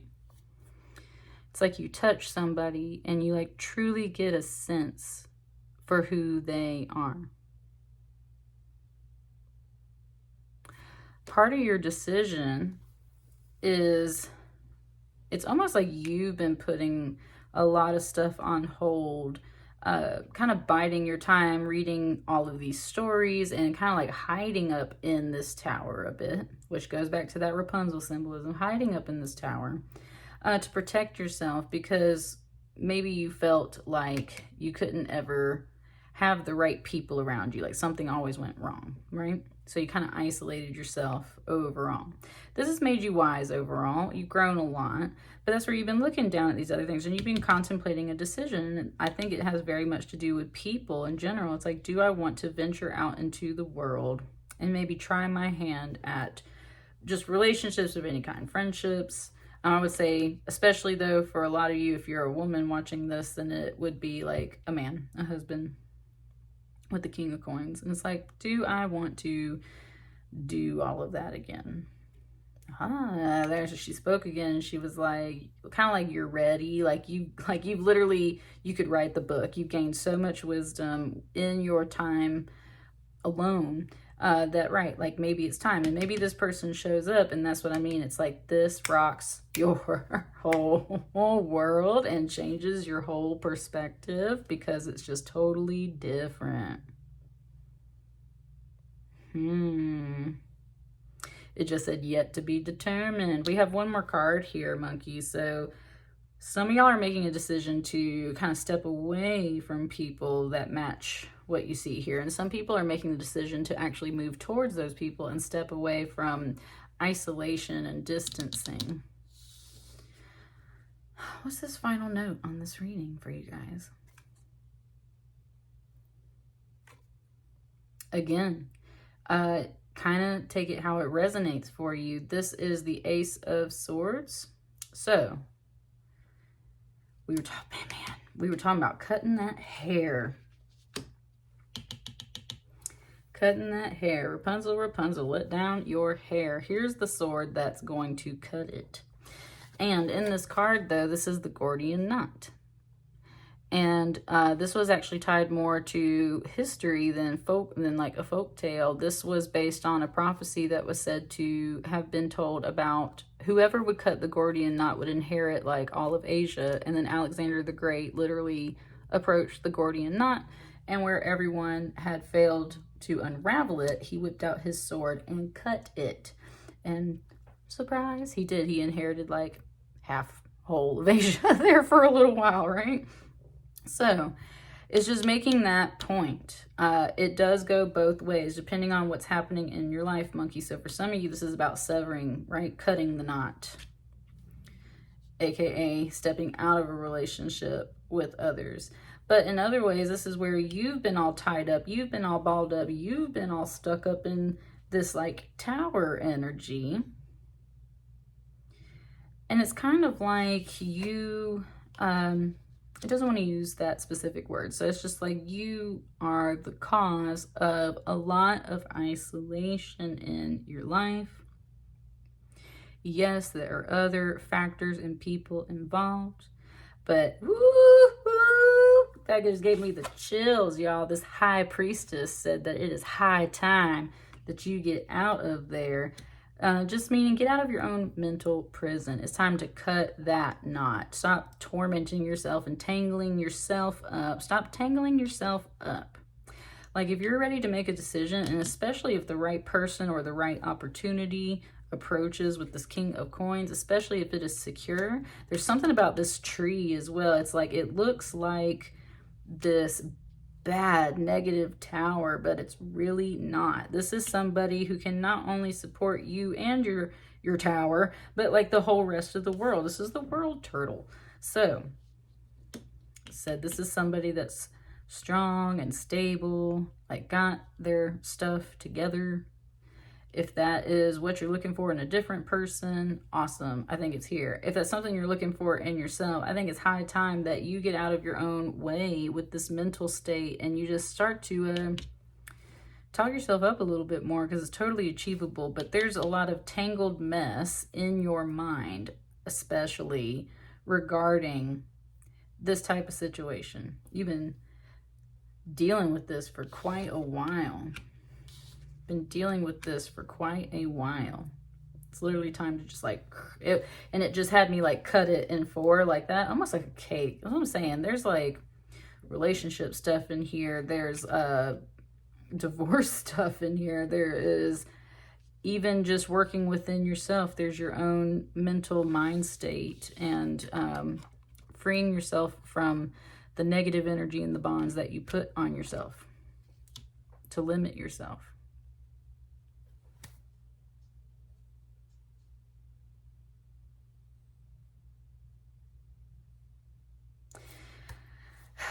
I was sitting here and I was sitting with her and I'm looking at this card and I'm just like, I just feel like there needs to be a card right here.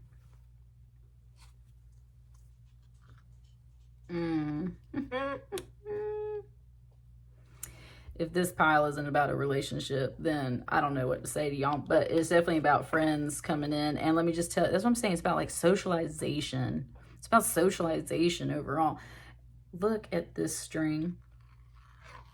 When you untie the knots that are binding you up here at this mental level, you free up your energy for the right people to enter your life. And that's the other reason why you got to get out of the tower and get out of your own head, because you have to free up your energy. You've been sitting up here this whole time and like nobody can approach you, right?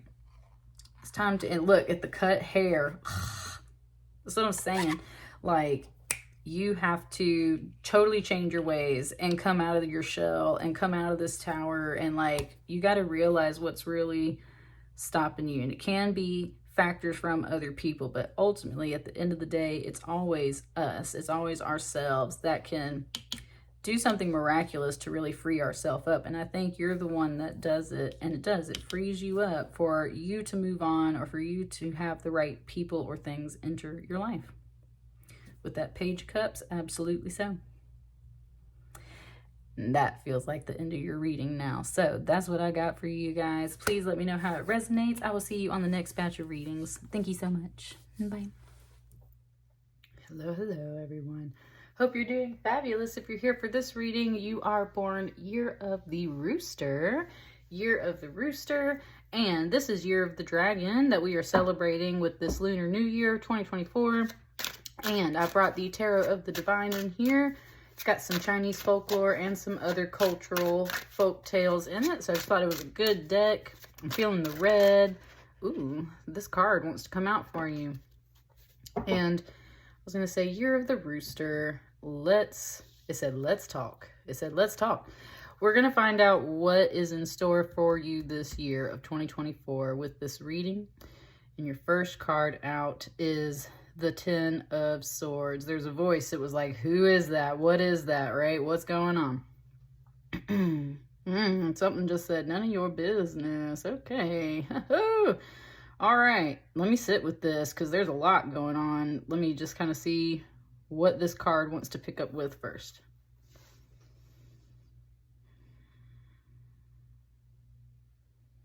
Something just said, what happened? Whoa, whoa. Oh, You're the Rooster. What a song. Oh my God. I don't even know if I can put that one on the playlist. I don't even know if I could put that on the Spirit Songs playlist. Sorry, y'all, I'm back. I think I scared my dog with that laugh. Because I don't see anyone outside. So I think I just scared my dog. I'm not sure. Anyway, that's what I mean. There was like a whole bunch happening with this card. What I was trying to say, there was a song that showed up here. And it's a song that I've only seen on TikTok. So that's where I just don't even know if I can find this song. The artist's name is Scarlip. And she's like, you know, a new breakout rapper in the past year.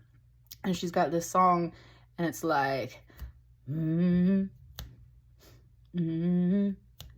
got caught with the, right? Like, you just gotta look it up. It's so good. Anyway, that's what was happening here. And that's the whole thing. There's a line in her song, and she goes, tell me what happened, right? And that's what was happening here.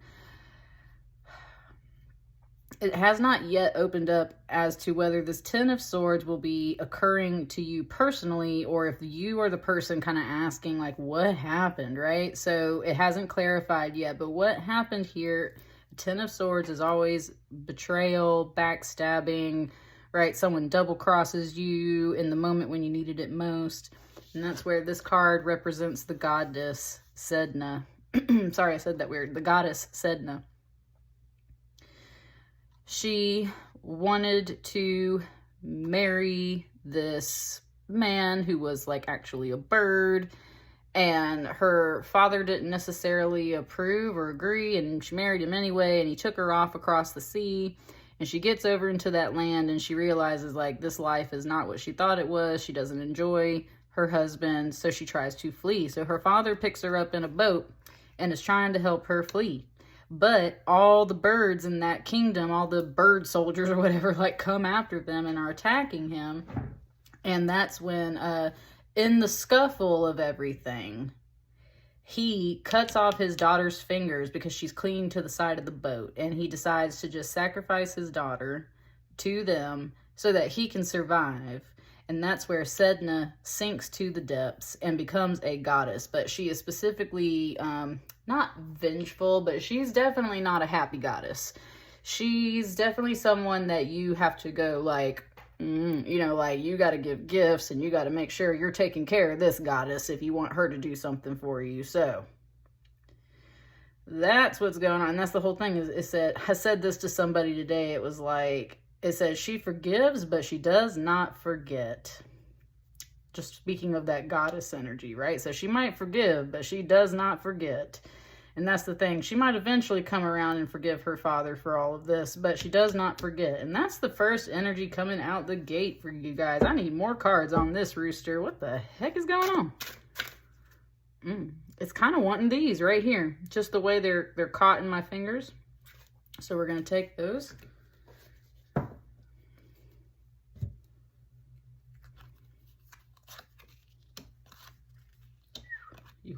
Lord. It said this was a move made out of anxiety and panic, and I can see that totally right here, especially with this Nine of Swords. Now, you got a 9-9, and then you got a 10. So, on the upside, I think whatever bull mess you've been through will be coming to an end this year. You might really feel and sense this one coming, though, because I'm telling you, just like right out the gate, this was here. So this is not a surprise, is what it's saying. It's like, this is not a surprise, okay? This is not a surprise.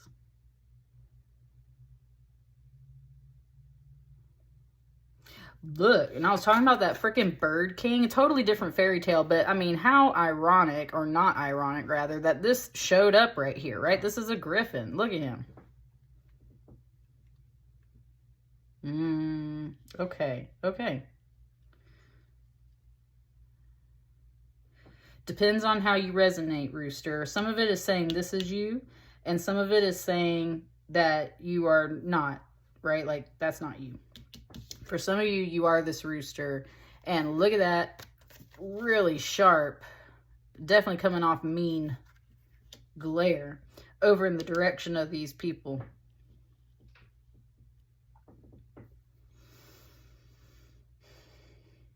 And then some of you, you're more of this little group of people kind of down here, right? You're more of this group of people. Wow, okay, guides. And it just said this was me. Okay. Like me, the tarot reader. Interesting. So that's what I'm saying. Some of y'all are this group of people. And you're here at this reading because of this situation. Some of y'all are actually this character right here, which is that bird king. It said, okay, so that's where, let's come back to this story for a moment. Sure. Why wouldn't the king be upset when his fairly recent bride decides that she wants to run away because she doesn't want to be there anymore? Of course he'd be upset, right? And he's going to attack whoever or whatever is helping that person. But that's where it's just saying, like, it just said the word cruel. Like, if you are resonating with this card especially, you need a little bit of kind of like a wake-up call just to say, like, you are being especially cruel to someone. And I would say, therefore, you are the one committing this energy right here. Now, if that don't resonate with you, then this is where you are definitely really upset and stressed about this person, this King of Swords, this decision. It's a really sharp decision too. It's just feeling severe. There, she's got a baby in arms. This is the story of Oedipus, right? And look, this woman is in the cave and there's all these swords in this particular drawing. It's the 9 of Swords. So all of these swords right here are what are driving into these people's minds. And it's literally saying that it's foreshadowing what's to come. I'm telling you, your guides are telling you that this is on its way. And Rooster, I think you need to prepare for it. And that's where I think this is you. Ooh, and it for sure is, because there's Baba Yaga's house with the damn chicken feet. Rooster. Rooster, that's you. Ooh, ooh, I'm feeling the fire off of that card over here. Like, yes, okay. So with this 9-9, it's kind of like you have a choice. You have a choice right now. Man, like, your reading is so different from what everyone else's reading has been so far. I'm telling you, it is like a game plan in here, okay? You have a choice. Your guides are telling you straight up, this is coming, okay? This is coming. Now, the question is, who are you in this mix? I think you're more of this person. So it said, God forbid you resonate with this one right now. It said, because if you are, you're on like the wrong side of history. You're on the wrong side of the team. Usually this is a very positive card, but with all this in the way, that's the person calling the shots for all these swords, right? And that's the thing. It said narcissist, manipulator. And I'm not using that as just those hot words that people use these days. I'm talking about like this. That's what I mean. This person is in charge of all the sword cards in your reading. They are the ones putting the actual swords in your mind. This oracle, this is the Oracle of Delphi. She just tells what the prophecy is. So that's why it's kind of representing, it's just saying that, like, I'm a factor in your reading right now. Is that right? Like, I'm just showing you what's here in these cards. So it's saying, now you could sit here and let all this stuff stress you out and give you a lot of anxiety and make you worry about your situation. It said, or you can start preparing. And that is what this 9 of Wands is, because that's exactly what this fairy tale is. I've got the book over here, but I don't want to pull it. So basically, there's a lot of different tasks that this girl has to complete in order to pacify Baba Yaga. Again, with the birds, right? Like, definitely, like, that's all in here. So that's the thing. You got to pacify this energy in a way, or you at least have to bide your time long enough that you can get out of this particular situation, hopefully unscathed. It said, and unbothered. Woo, ain't that a word? Yes, Lord, like, and unbothered. Okay. That's where she's got this little doll that she takes care of, and she treats the doll nice and like feeds the doll, dresses the doll and all that thing. And that's where the doll is actually magic and helps her complete all of these tasks, which are supposed to be impossible. Baba Yaga sets tasks for her that are impossible. And it's the doll that she's been taking care of the entire freaking time. It's talking about the baby right here. It's talking about the baby she's been taking care of, the doll. So there's someone or something, literally like a child, that's like, or something similar to this, that you have been taking care of. And it's part of the reason I would think that this person's kind of glaring at you and like, you know, just all this stuff, right? Putting all this bad energy on you. They have every intention of messing you up later on, because they either just don't care about you, they're going to stab you in the back eventually, or they've got an actual plan. Like, that is not a nice look. She's telling you about it. So start preparing now. What do you need to do if this situation were to come down tomorrow, right? What do you need to do? With the wands and the 9 of wands, there's a lot to review. There's a lot to review. How are you tied and connected to this person? Do you need to even though we don't have coins in here yet, it's like, do you need to handle some financial things before you do any moves? Do you need to take care of kids in certain situations and get all that squared away, like right before something major happens? It's telling you to prepare. Ooh, it just said doomsday preparation, right? Like how people get the giant bunkers and like all the food and everything. It's kind of like that, but this is more of a mental and spiritual energy stockpile. It's like your guides are telling you to prepare yourself. Woo, it just had me grabbing my cross up here on my necklace, y'all. Like, I'm telling you, your guides are telling you to prepare yourself.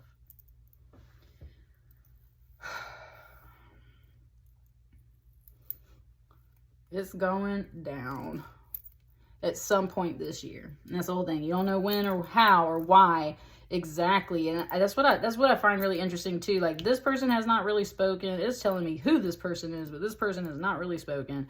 Some of this has not been very revealed. It's just like, and that's where at the same time, it's not a surprise. It's not a surprise.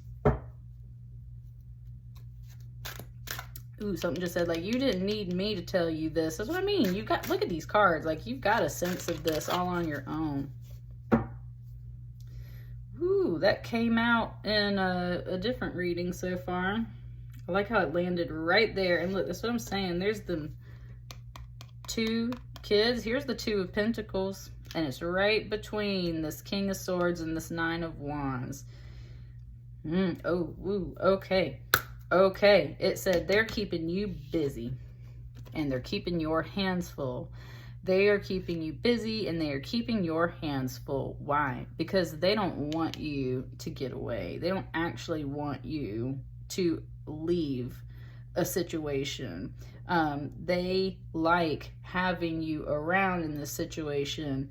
And on the darker side of things, it's more about like, yeah, they on some level enjoy hurting you.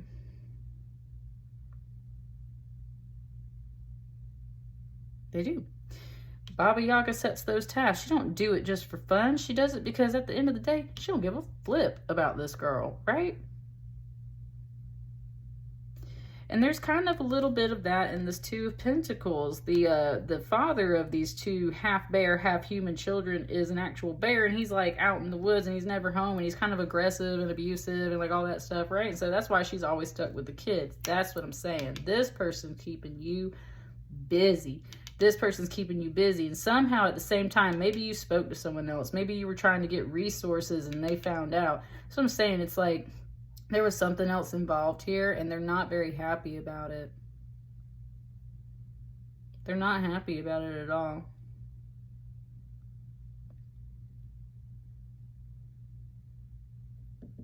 So they're keeping you busy and they're keeping you occupied. It could also be because they're worried or jealous about you interacting with someone else, right? That could be a possibility too. Buddy, look at these cards dropping in your reading, just like landing right here. It wants me to move these up. It still wants me to kind of like leave this here though, because that's the thing. Please don't sit here and lie to yourself or deny something that you just feel in your gut is true. And I say gut because she is folded over like that, and it's just showing me like, right? And look at this hand dragging her back into the water. This is a cycle. If you have not realized it, this person keeps you busy, they keep you sad, they keep you stressed, they keep you moving on your feet, and they keep pulling you down, back and forth into this cycle. Look at this, going back down into the water. You finally crawl out of this shit and they try to pull you back down. No. Okay? No. And that's where I've done that before in the reading. I don't do it very often. I don't usually take a card out of my reading and lay it down. I'm doing it for you, Rooster, because like, honey, this reading is so clear to me, and I'm just sitting here watching all this, and like, I don't think I know anyone that's a year of the Rooster, so this is just all very surprising. I want one more card over here, at least. This one.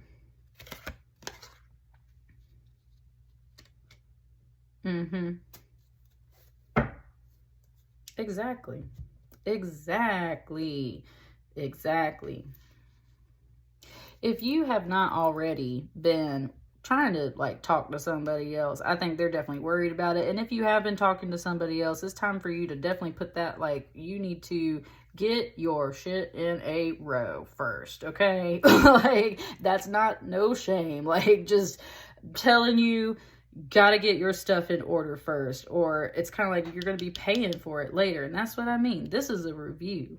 What do you need to do to actually get out of this situation, either after it comes to pass or before it comes to pass? You are getting a heads up about it, but this stuff straight up like messes up your mind space. Like, this has just got to go. This has got to freaking go. Your guides are saying this person keeps you busy and keeps sucking you back down into these cycles because they don't want you to leave. Why? Because they, whether they can verbalize it or not, whether they truly understand what their motive is, they see you being happy with other people and it drives them crazy, okay? Crazy. Look at this little couple right here. That's what I'm saying.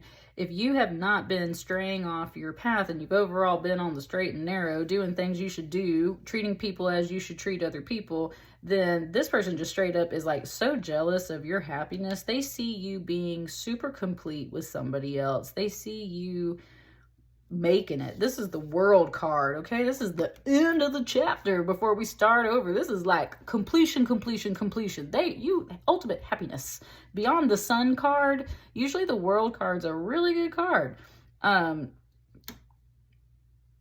This is just, they can't stand it.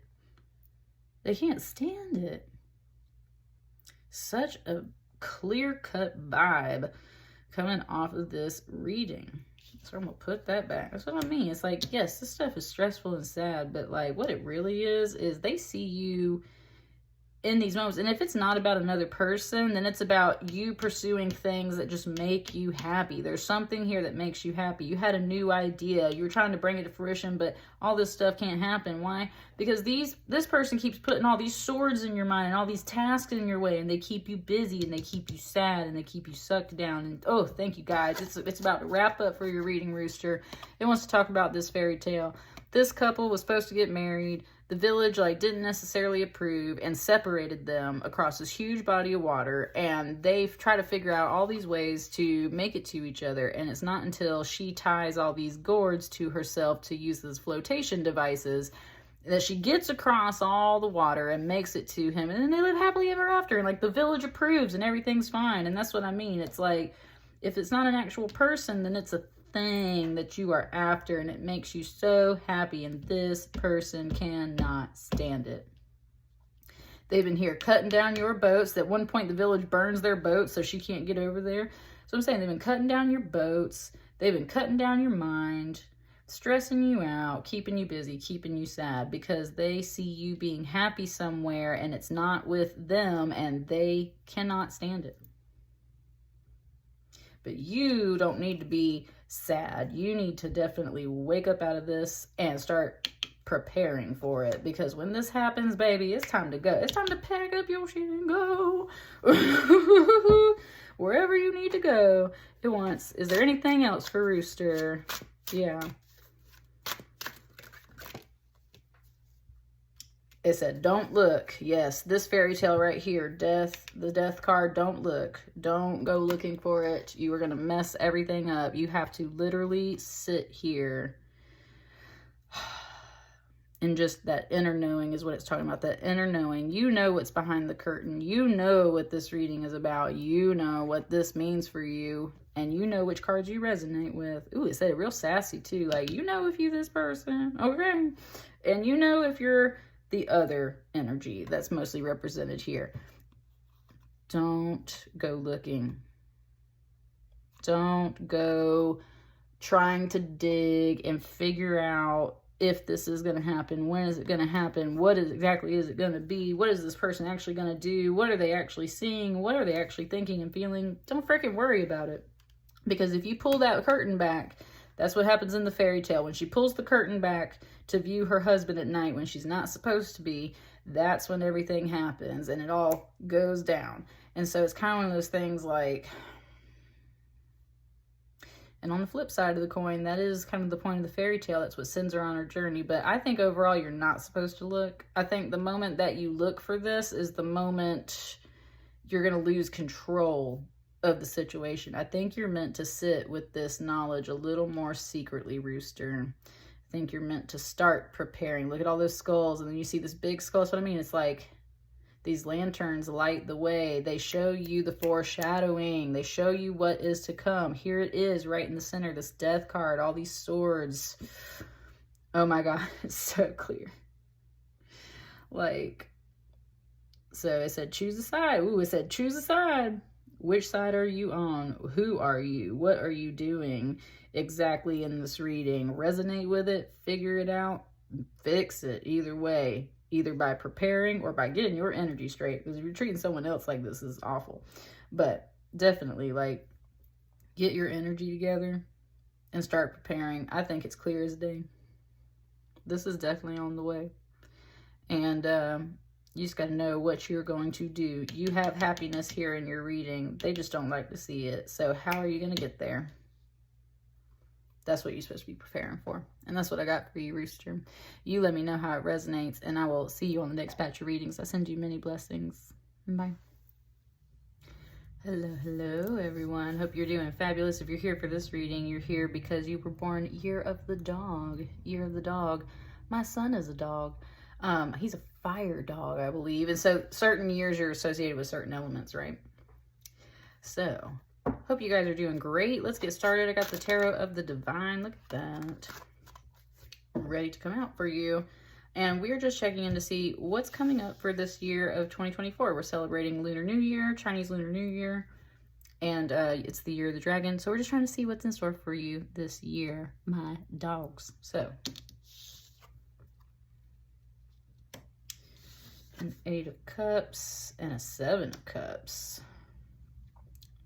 Walking away and having to make some choices, being presented with lots of options, not really sure what to do at all.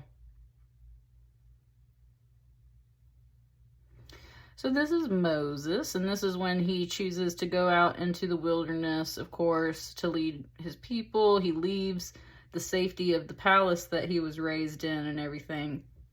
And of course, it's because it's dangerous. And so that's where he just has to trust and walk away from all the stuff he had there in Egypt and wander out into the wilderness, right?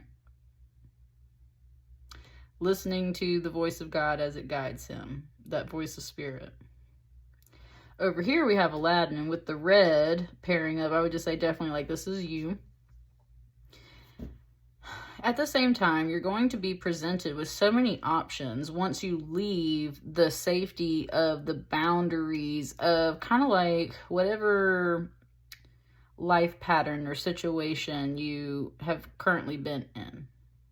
You're walking away from something to go find the other 2 cups. There's just more out there, right? With the 7 of Cups here, it's Aladdin with all the lamps. And that's where he's supposed to choose the right lamp, essentially. And he's not supposed to touch anything else. And there's all these jewels and gold and pearls and everything around. And so it's kind of like, well, which lamp is the right lamp? This one in particular is catching my eye today for the first time ever. It's got a little flame on top of it. So I just like the little fire up there. It's kind of showing me that moment in Indiana Jones and Raiders of the Lost Ark, and how he's got to choose the right chalice, the right goblet, the Holy Grail, right? He's got to figure out which one is the actual Holy Grail. And that's where, so where you were at previously, these are not your Holy Grail. This is not the thing that's calling to you. You're going to be presented with a lot of choices this year, and that's where you're still trying to figure out, like, which one is the right one for me? Which one is my personal Holy Grail? In that Indiana Jones movie, he's presented with a lot of gold chalices, and that's where he chooses the right one by remembering that Jesus was a carpenter and probably wouldn't be using something so extravagant as a gold chalice, right? And so there's a little bit of hint in that. It's like, don't be fooled by all the gold and jewels and everything, right? Like, choose the right thing.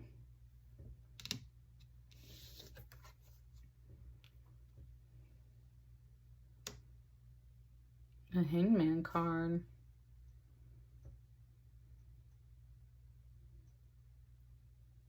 A Sleeping Beauty.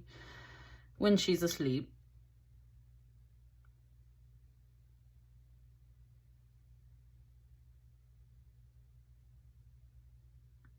It's very quiet.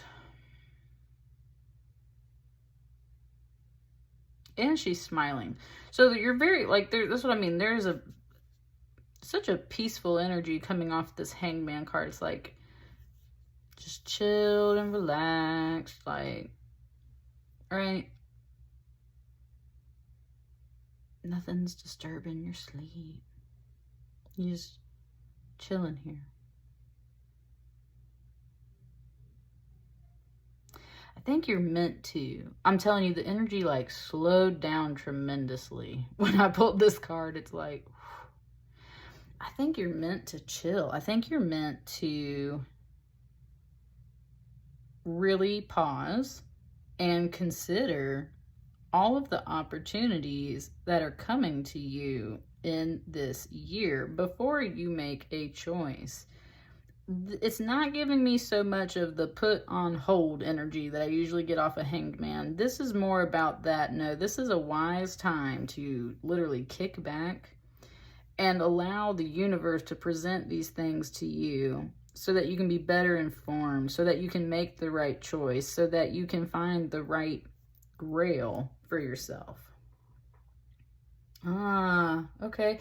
And it's reminding me of, like, the Da Vinci Code and how the Holy Grail in that whole book series and the movies and everything is actually a woman, right? It's her womb. It's her womb. And so kind of a hint of relationships there. And that's where suddenly it's just a reminder that, like, you are the Holy Grail, right? Like, you know already instinctively which one is the right one for you. And at the same time, you have to find it. So we pause.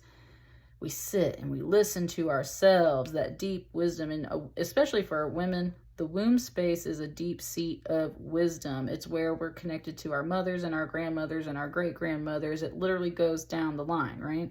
So it's just talking about, like, your sacral chakra, which is a lot of orange as well. And there's a lot of red here. So you're supposed to really get in touch with your root and your sacral chakra.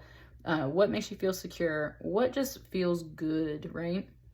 Friendships, relationships, career choices, creativity. What are these things that make you feel good? What are all these opportunities that are presenting themselves? Maybe it's relationships, maybe it's jobs, maybe it's just other things. You got a lot of cups right now, and so they don't necessarily have to be about always emotions, but it's definitely that could be here, that could be involved.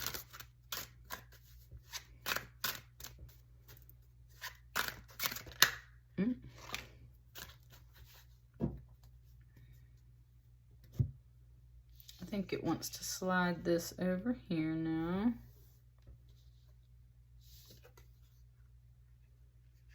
We got the star. All these choices make you feel just a bit lost. Again, going back to that wandering in the wilderness. So you might not feel like this year you really stumble upon like the thing, right? But your guides are telling you that you're on the right path. And you need to just have faith that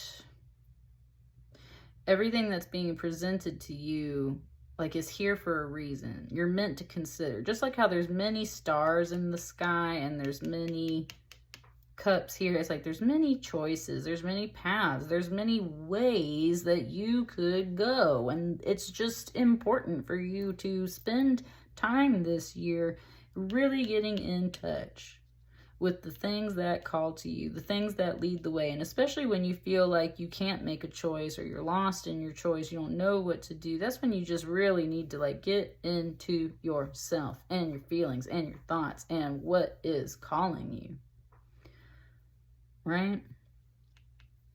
She's holding this little lamb, and I think it's like her brother, and he's been turned into this lamb or something. She's trying to get him turned back. And so she's at this point in the forest by the river, and she's like crying, looking up at the sky. And that's what I mean. You feel just a little lost.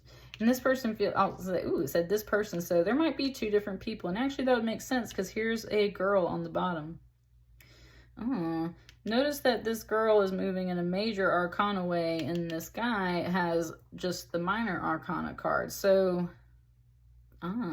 it's also saying how if there is another person involved, perhaps you are looking at some things in a smaller level or in a different way, and they are seeing something on a major level, and that could be a reason why. Again, it's so important to pause and make the right choices and just recognize like someone else might be feeling something much heavier or going through something much heavier than what you're working on in particular.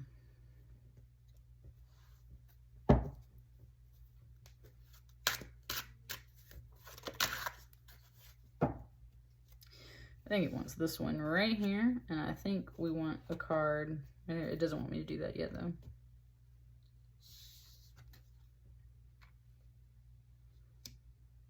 Knight of Cups.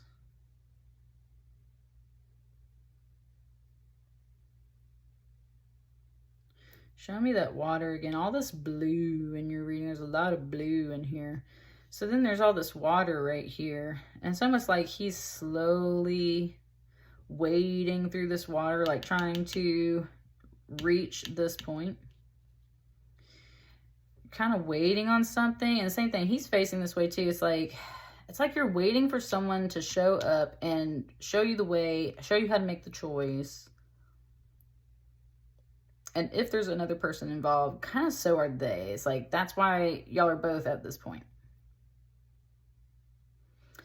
If it's not about anyone else, if it's just you, inwardly, your feminine energy is feeling this big time, okay? Outwardly, you're making kind of smaller steps, but inwardly, like, this is such an important time.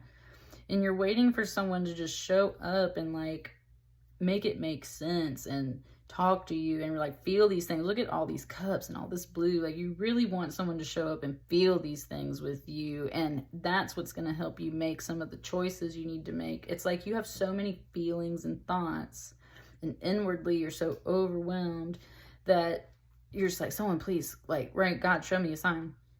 So this Knight of Cups shows up. Again, I was talking about how the right cup is going to be kind of different, like it is in that Indiana Jones movie. He's got a cup, but it's not a lamp, and it's, I mean, it's decorated, but it's got the blue on it, and it's got red on it. There's something there that's just like, that blue color is something you're really vibing with. And there's this cup.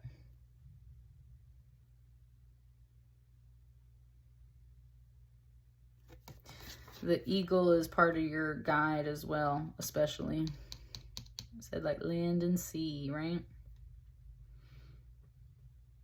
And it said land and sea, as in land and sea, ocean. But it also said kind of like land and sea, like you land on something and you're looking around, kind of like this eagle does. That's what I mean. There's something here where it's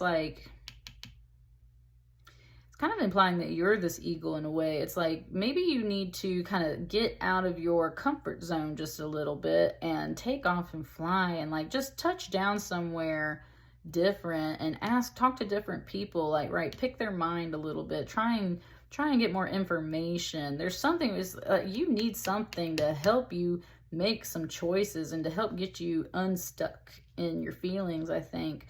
So that's where it's like, maybe you need to go talk to some other folks, pick someone else's mind a little bit, see what their advice is, what their thoughts are. That's definitely something you're waiting on, but your guides are encouraging you to kind of like out of your card and maybe go also speak to that person yourself. Go seek out that person yourself. And it fell over here, but I think it goes over here. Seven of Swords.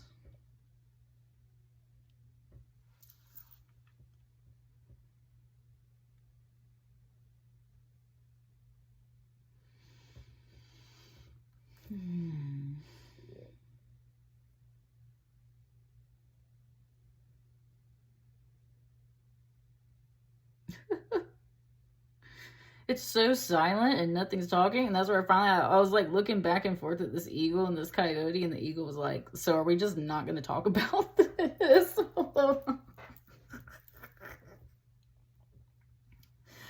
Oh, okay. This is why you left this situation. You left this situation because there was something definitely not jiving. This coyote gets cursed and loses all of his teeth. And that's why he goes into the village and starts stealing the spearheads, the arrowheads, so that he can go kill his food and eat. So there's kind of a double-edged sword story with this one. It's like, yeah, they're bad, they're stealing, and obviously they did something before that made them lose their teeth, but like, can you really get mad at them for taking the spearheads? Like, they gotta eat something, right? How are they gonna eat? So it said, don't get too invested in the story, like don't get too involved in the overall story of whatever is happening back here, but like something wasn't jiving. Either somebody took something, somebody lied, somebody hid something. It said, but like this fell out like right there. Kind of like smack dab on this person's face, smack dab right here. That's another reason why you're confused. Look at this other 7. You got a 7 right here, and it landed right here. You're lost and confused because this pops up. And I think you reach out to the person trying to figure out what's going on, and it's like they don't want to talk about it. And it was literally like dead silent, like, okay, like you don't want to say anything about this? It said, and that's not gonna fly, right? That's what the eagle said. Yeah, you can't fly, you ain't got no wings. So there's something over here where somebody got caught, or it's just not, it's just not working. That's why you walked away and put some stuff on hold. And someone's overall chill and pleased with this situation at the same time. Both, if these are 2 different people, both are feeling rather lost. And if it's just you, definitely feeling lost, feeling overwhelmed with a lot of choices, waiting for something to just show up and show you the way. And the problem is when you take the time to go talk to somebody about these things, ain't nobody actually speaking. It says, so how are you supposed to get anything done? And that's where I think you really need to make the choice ultimately for yourself. And that's where we're going to get a card right here in the middle to wrap up this reading. The point of this year is you got to make your own choices. This one right here.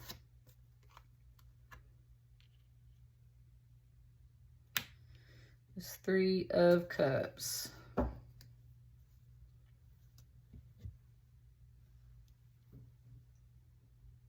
Something was like, well, that's different, right? That's different. Again, it's a lot of cups, like 3 cups. So these are goddesses in their own way.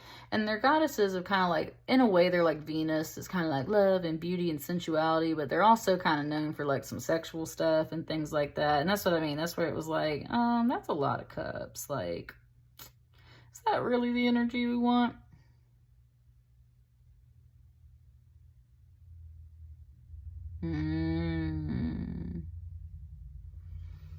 Okay. It said, do what you want to do, dog. That one, it came out more like we calling someone a bad name when we say dog. So I just wanted to let you know that there was definitely all of a sudden this this tone, this energy. You got caught doing some things you wasn't supposed to do. I think you had too many people on your plate. And yeah. Or the other person did, right? Somebody else got caught. They had too many people on their plate. And that's why you walk away. Someone's overall, I think, happy about this. And at the same time, they ain't later on. And now you've got a lot of choices. And that's where it said, be careful, dog. It said, be careful, because these are goddesses. But I'm just saying, they're not quite like...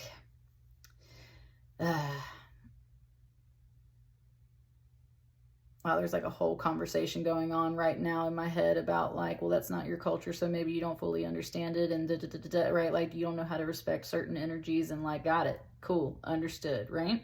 So take it how it resonates, but at the same time, I swear, there's this like judgy energy on this Three of Cups right here, and it's like, okay, and it's straight up giving it to me in a sexual way. It's like, okay, well, if you're gonna sleep around with all these people, like, that's not necessarily hygienic.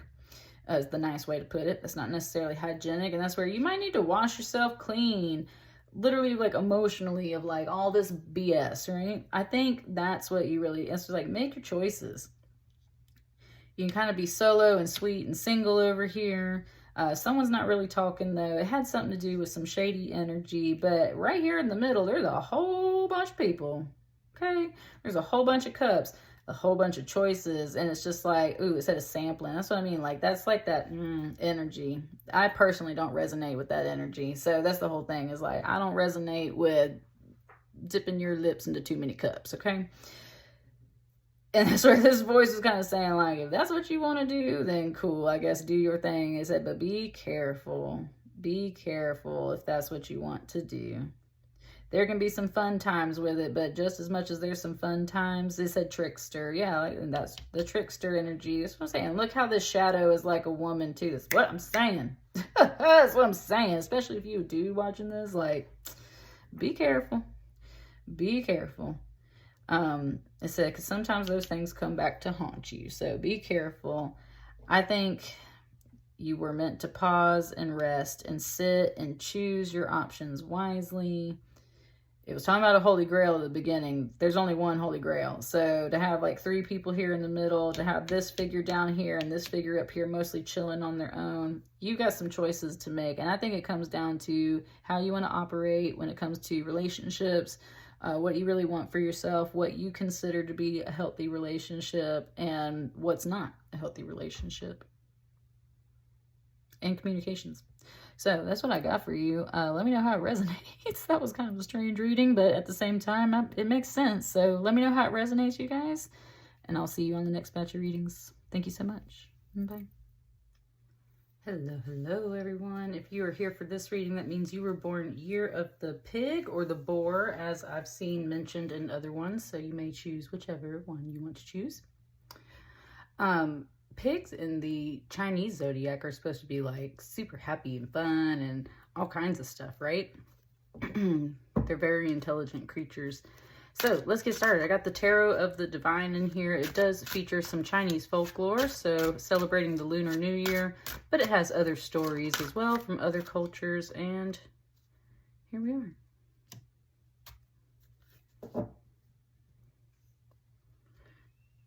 Got this Queen of Wands right out the gate. It said wanting to talk to you. So this might not be you. Oh, and sorry. This year is about, or I was going to say this is Year of the Dragon. And this is a reading to see what is in store for you this year of 2024 in Year of the Dragon. So even though you're born Year of the Pig, we're checking in to see what's up for you this year. And it says this Queen of Wands is here to talk to you, to speak with you.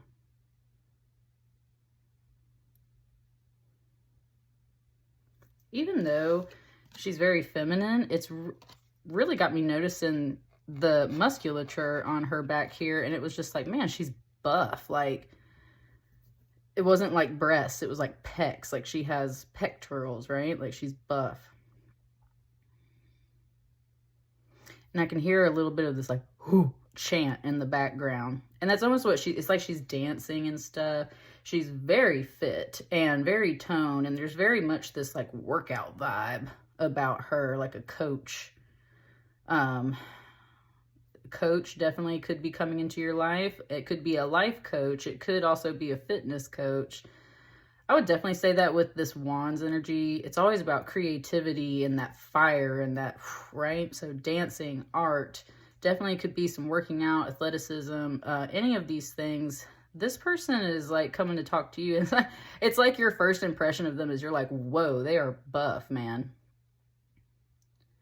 And even if they're not physically that fit, I would say the fact that it's drawing so much attention to the chest area on her, it's more about like the heart as well. It's like you can really feel the passion off of this person. That's what I mean. Like their whole vibe is something fierce, yo. Like it's just like, whoo.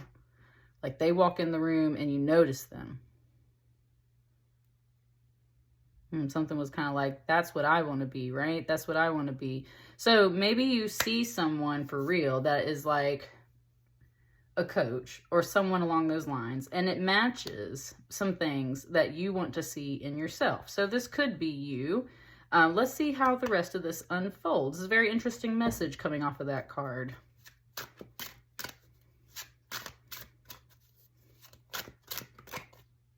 It's kind of wanting this one. Got the Empress.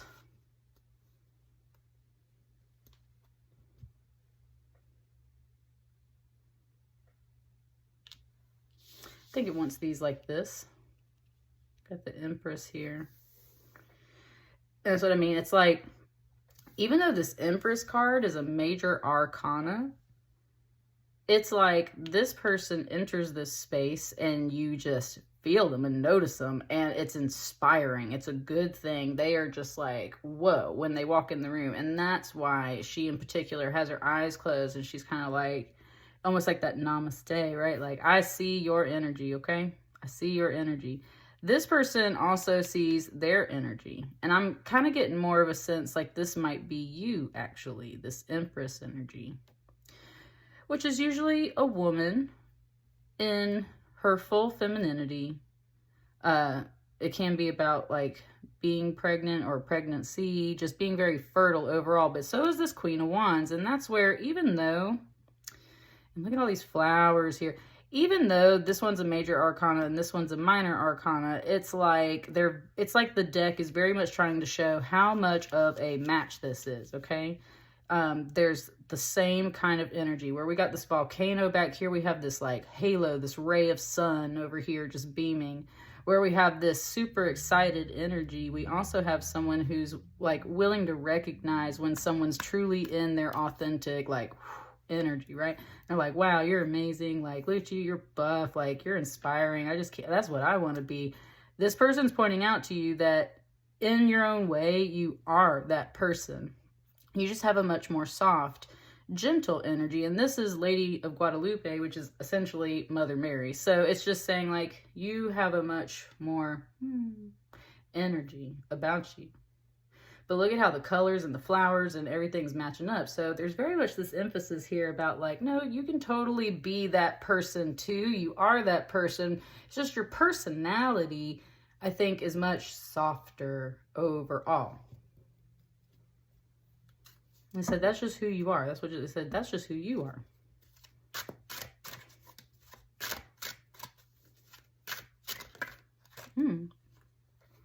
There's 3 cards right here, and they all just came like sliding towards me.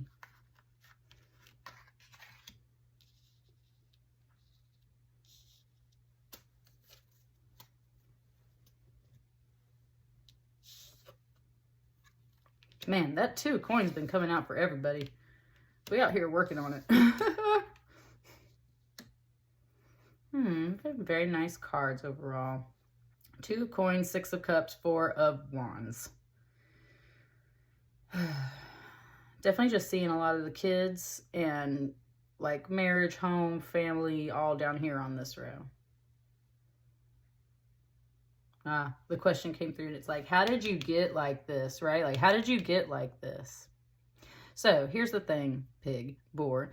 If you're resonating more with this card, then you are this person, and your guides are saying, like, you're inspiring some things. You're about to have this conversation, I think, with someone this year. You're working on something. This person can definitely help birth projects, so maybe that's somebody you need to talk to. Now, if you're resonating more in this energy, that's where, like, there's a moment where you're looking at comparisons. It's not so much about the body. It's literally your personalities are very much on an energy difference, yet y'all are the same, okay? Match.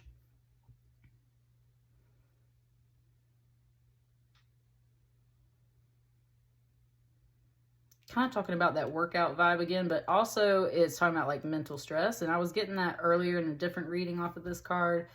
This is like, yeah, it's a workout carrying these kids around, right? If you're the kind of person that's got like 2 little kids and they always want to be held and everything, you're always carrying them around, like, for sure, that has lifted some weights. You're always carrying like a huge diaper bag or something like that. Like, yeah. So there's a bit of a joke energy coming off of that, but at the same time, that's where you're kind of saying, like, my hands are full, so I don't think I can be like you. It's like, my hands are full. I don't think I can be like you. Because I'm always busy, because I'm taking care of kids, because I've got my husband at home and I got to go home and cook dinner and do stuff, right? Kind of that vibe, mostly over here.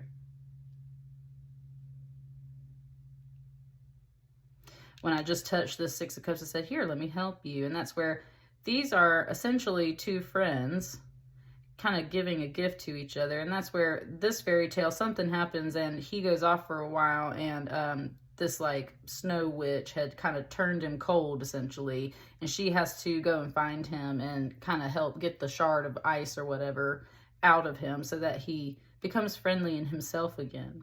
And so this is almost like that moment of apology and like, thanks for helping me out, right? Here's some flowers for you and everything, that kind of make up moment. Kind of like, yeah, like if siblings fight and stuff, it's like you have to help manage some of that too. That's what I was saying. It's kind of like home balance and children and family overall down here. However, this is possibly someone you've known from the past. That's what I mean. It's kind of like they went off for a while. I could say definitely, and this might be them too. It might be like, yeah, I've got kids too. I totally understand, right? This is a conversation happening between these 2 people about some of this. So it's like y'all are catching up. It's like y'all are catching up and you're talking about your life, right? Yeah, I know, I got kids too. It's hard, but here, let me help you is what it said. So it's like, here, I got something for you. There was a little wary voice where it's like, please don't let this be a pyramid scheme thing, right? Someone pops up, it's like, oh my gosh, you want to sell all this makeup or something? It's like, here, let me help you. I don't know. Think about what you need, right? But it's not like a peace offering and not necessarily an apology, but it's definitely an offer from someone who I would say just relates to you, who you've maybe known since childhood, and therefore it's a moment to reconnect. And reunion is definitely a usual definition of a 6 of Cups. So yeah, there's like, you see this person and it's like, oh man, I ain't seen you since your kids were small, and oh, look at them now, and like all this stuff. I wish I could be like you. Look at you. You're so fit. You're so mentally stable. You're so emotionally looking happy. Like, what's up? Here, let me help you. Let me help tell you what's up. So there's something there, and I feel like there's a card going to be like right here later. There's something right here.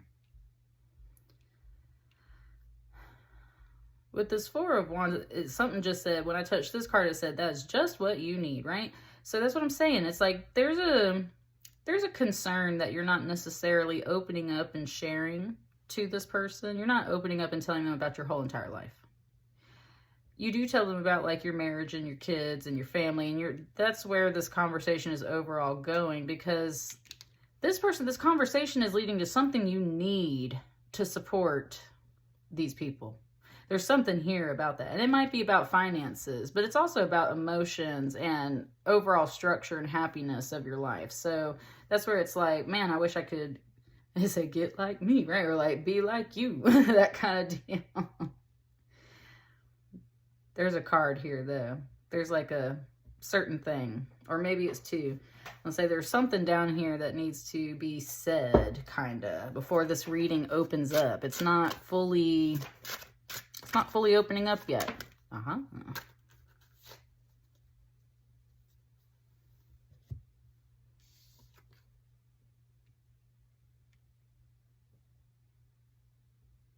No, it wants that there. It fell right here because that's where I was saying there's a private conversation over here. I could hear it in my head. It's like you talked to this person and you were like, let me go home and talk to my partner about it, right? Like my husband, my wife. With the way that these figures are, in particular, it's just kind of matching up to like her longer hair over here and the way that it's flowing. And it's just, I'm getting this vibe that like in the past sense, either they were your bully or you were a bully to them. There was tension in the past about this person. It's kind of like you've told your husband or your wife about it before and you're like, they weren't always so nice before. And that's why I get this sense of like, yeah, you're not fully opening up. There's like this hesitancy about opening up to this person. It's like they weren't always so nice. They, when I was younger, weren't so cool, right?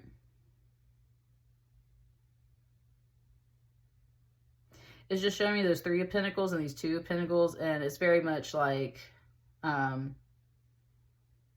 I feel like you're also worried about being judged by this person because that's, again, what these stairs are. And it's like their 2 pentacles turned into the 2 pentacles that are here on these babies. And it's like, you are this 3rd pentacle, okay?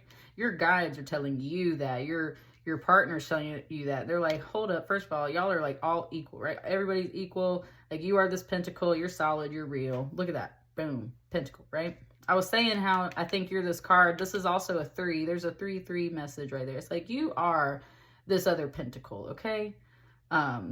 You are a part of this family, a piece of this family, and it's really important to you that all of this stuff be spoken about, be balanced the right way, handled the right way. And that's where you kind of come to your partner, I think, in this more private conversation at some point. And you're like, you know, this person wasn't always so nice and things just weren't always driving. I do think it has to do with the past and like your childhood. It's like, you know, this just wasn't really,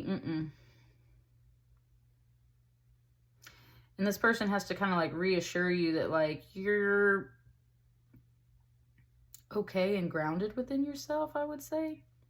Like recognizing your own value.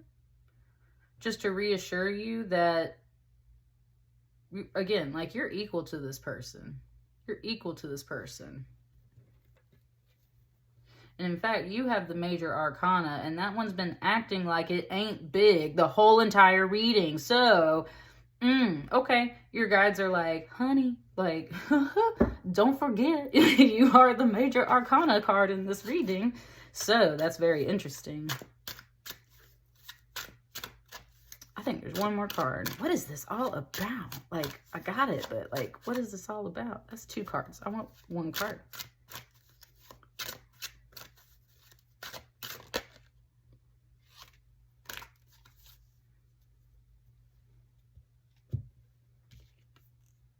Look, it came back. That's meant to be in your reading. Yeah. Nah, this person made you feel definitely very isolated and alone before. This is like someone who bullied you before. This is somebody that bullied you before, and you see them again this year. And you, in a way, that's where, okay, ooh, it all coming through now. I can feel this message coming through, stitching it all together. You see this person, and they do. They look incredible. They look great. They've always looked great, right? There's always that person from high school or something where you were like, oh. And maybe they were just always like, yeah, very much a more sensual or sexual person, definitely with the Queen of Wands. They could be very much a bully in just the way that this is kind of reading from this conversation over here.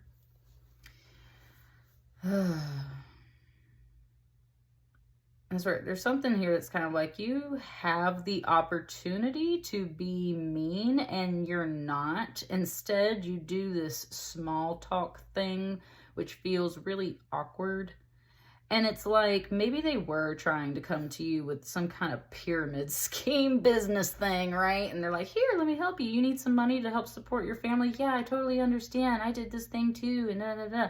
And maybe you go back to your partner because you're like, you know, we really do need some of this money. And that's where this teamwork vibe off this Three of Pentacles comes from. It's like, you know, maybe I should get a second job, a third job. Maybe I should do this other thing to help out. And I think your partner's like, first of all, don't forget who you are in this dynamic. They might be beautiful or this or that or whatever, but that doesn't matter in our world.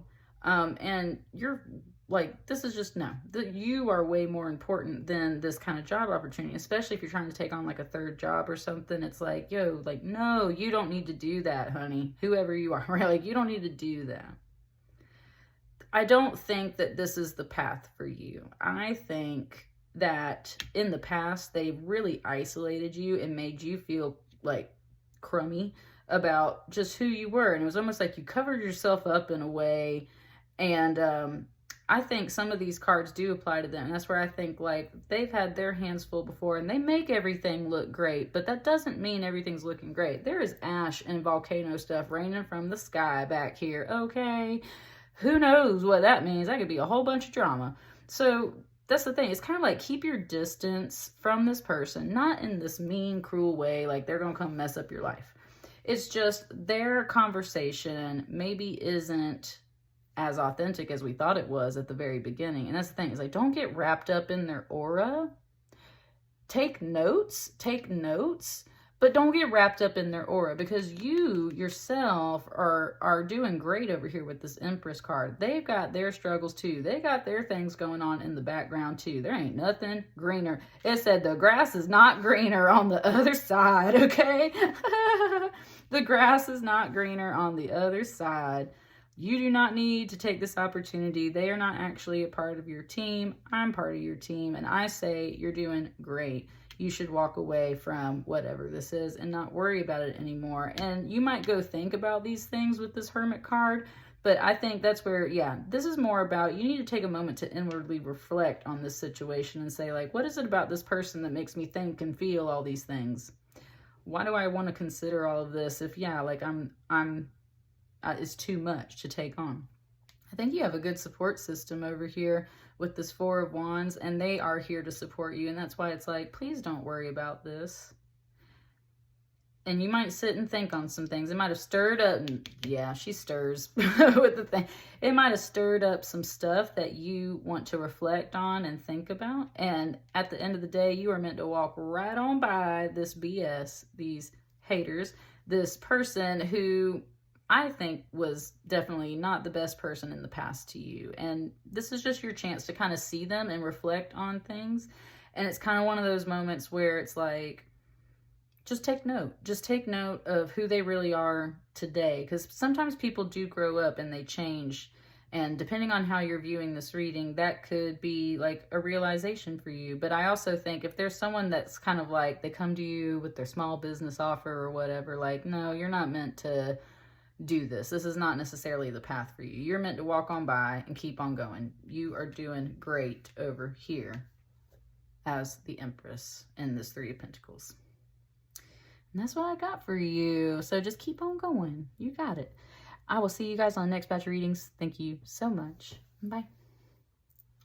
Hello, hello. If you're here, you are born year of the rat. So, or mouse. Sometimes I see it as a mouse too. But usually they refer to it as a rat. So you were born year of the rat, and let's get started with your reading. We're trying to see what is in store for you this year, the year of the dragon 2024, and we're celebrating Lunar New Year. Tarot of the Divine. It's got Chinese folklore tales in some of the cards, along with other cultures. And let's see what comes out. This bottom card just flipped, buddy. Like, we gonna see Queen of Swords. She was trying to come out.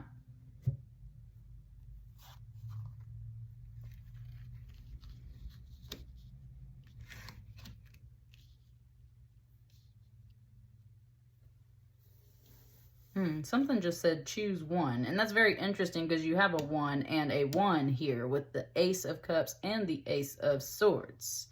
Then you got a 6 of Cups over here.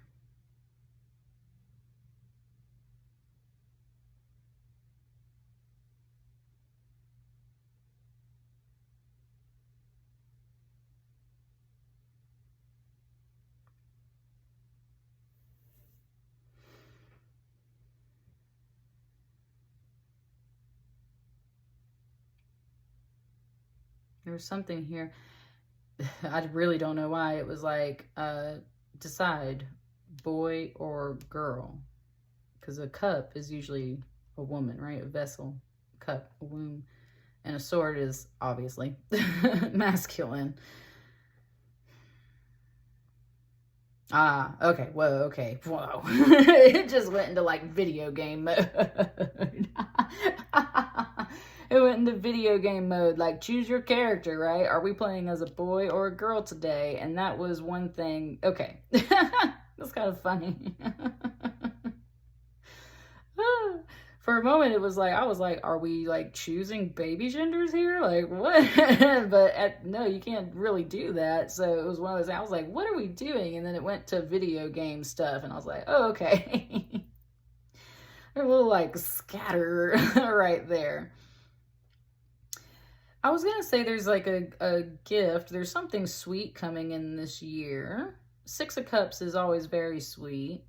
Siblings, children, romance, but kind of something from the past type deal. Something like that, right? There's a gift coming in. And with the video game vibe, then maybe it's literally like a video game, right?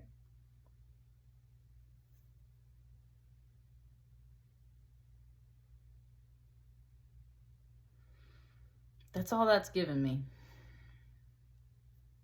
Now this Ace of Cups, the story that goes along with this is sake, and this is an offer to the gods, and this is like the best sake. The god of sake is like pouring the best sake, right?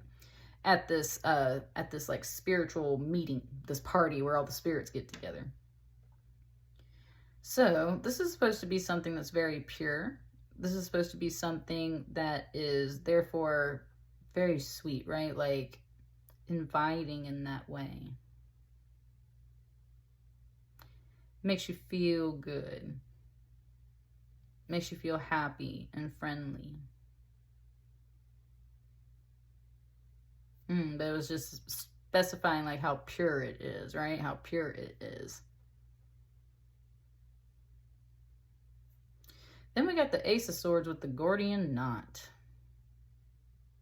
which has come out for another reading. And that's where this is the prophecy related to Alexander the Great. And it was said, this was like a real thing. It was said that whoever could untie the Gordian knot would inherit like half of Asia or like all of Asia. And no one could do it. And then he shows up and pulls out a sword and cuts it in half. And he did inherit like, you know, a good chunk of Asia. So that's where they say the prophecy was fulfilled by him.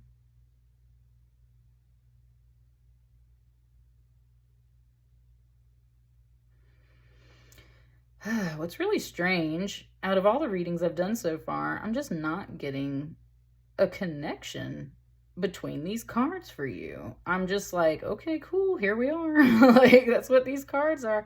I'm not connecting on these cards right now. And I think that's part of your reading. I think the fact that I don't feel that these cards, like, yet make a story, yet go together, like, that's part of the point of this reading. There's something missing here. Ah, that was it. Okay, there's something missing here. These are really nice cards, but I'm just saying, like, it's like the vibe is off. You know what I'm saying? It's like the vibe is off. There's something missing.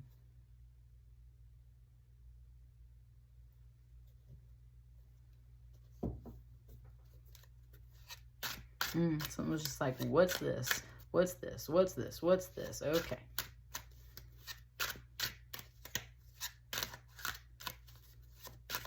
I want a card for the Six of Cups. There it is. A Page of Wands. Okay, so this is definitely like there's an invite. There's a gift. There's something. Someone comes charging in like, ah, and like gets you excited. You're excited. Something from the past. Going after things that you want. And that's where this boy is giving her a gift of flowers. Like, so it said Hot Pursuit. And then it gave me the funny movie Hot Pursuit. So let's just say like Hot Pursuit. You're in hot pursuit of this other person perhaps. Or a connection. You're in hot pursuit of a connection. Because yeah, it's not like really here in between these cards yet. This comes like flying in, though.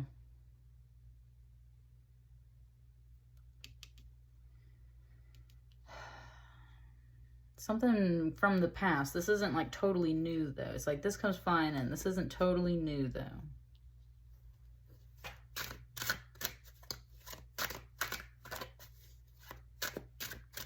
One card for this Ace of Cups.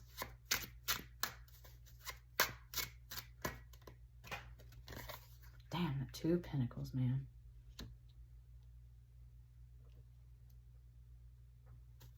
Two of Pentacles been coming out for several readings, and that's where there's definitely a more global collective thread running through some of these readings. That usually happens when I do the batches of Zodiac readings, the Greek Zodiac, and then when I do the, like apparently now when I'm doing these Chinese Lunar New Year readings and I'm doing all the signs, I'll usually see like a thread that runs through the whole entire collective. And this is the card that's been coming out for so many readings, is Two of Pentacles. And that's where it's talking about kind of like, at least in the US, how the financial times seem to be very tricky to balance. It wants me to be very selective with my words because it doesn't want me to like put a bunch of negative energy into the reading. So that's where, right, it's just, it can be tough out here. A lot of things to do to keep these coins coming in. Especially, we were talking about how pure this is, right? It costs a lot. So that's where it's like the things that you enjoy, I would say the things that you want, the things that you enjoy, like drink, right? The luxuries of life, that costs money. And we can't always afford those things. And that's where I think with the Ace, it's a little bit about kind of cutting back, which is why I think this gift is so nice. It's like there's something you've had to cut back on in life, and this kind of comes in and you're like, oh yes, right? Because yeah, things have been kind of tough. It's been a lot of multitasking and balancing and worrying about the Pentacles.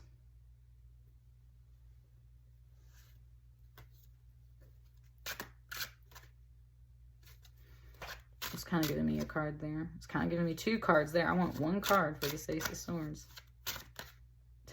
It really wants to give two cards. So we'll put one here and we'll put one here.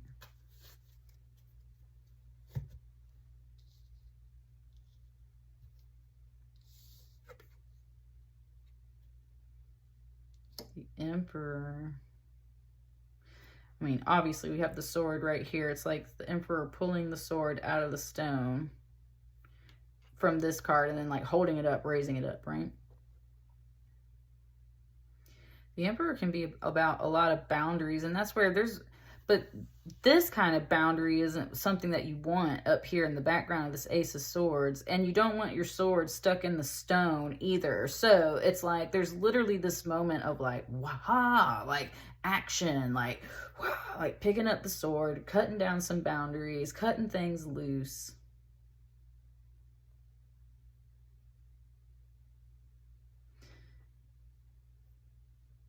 And maybe that's what you need.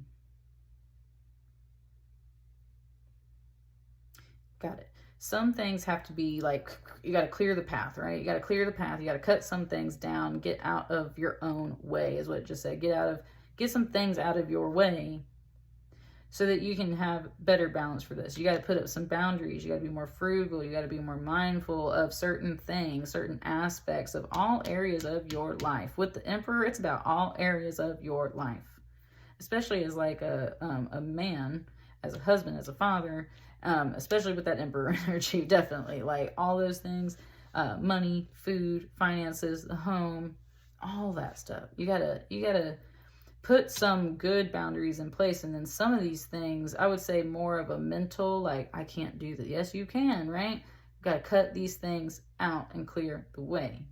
Boom.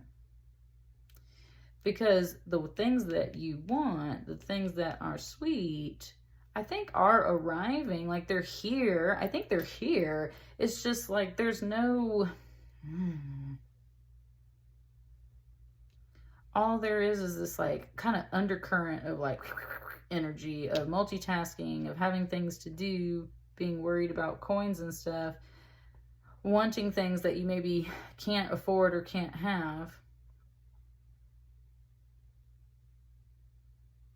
Someone does give you these things. Someone is very sweet. Someone tries to help when they can. So I think that there is like help around. I think that's what these gifts are. I think that's what this gift overall is.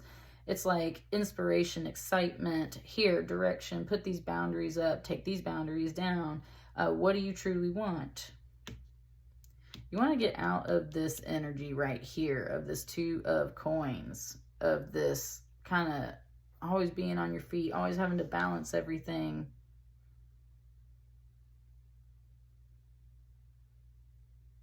Instead of worried, like always having to worry about everything. But in a very practical way with the Two of Coins, right?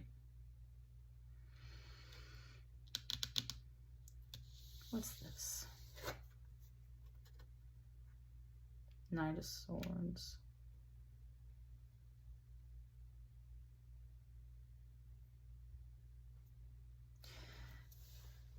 This Knight of Swords is very swift.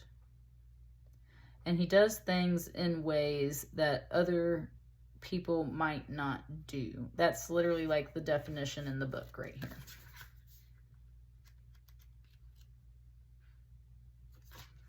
There he is. Hang Tuah or Hang Tuah from Malaysia. It says, the Knight of Swords is a strong and assertive warrior, an intelligent soldier, and is unafraid of leaping into battle and employing unconventional techniques to win. He is rebellious, loyal, and a fierce champion. Upright, this card represents intellect, bravery, confidence, and being action-oriented. Talking about that Knight of Swords, that's what I'm saying. There needs to be some action here, I think, is what is going on. We weren't getting a connection at the beginning with these cards. It wasn't going. All my other readings are like, bloop, and it just like goes. So there was an issue there. It wasn't quite going.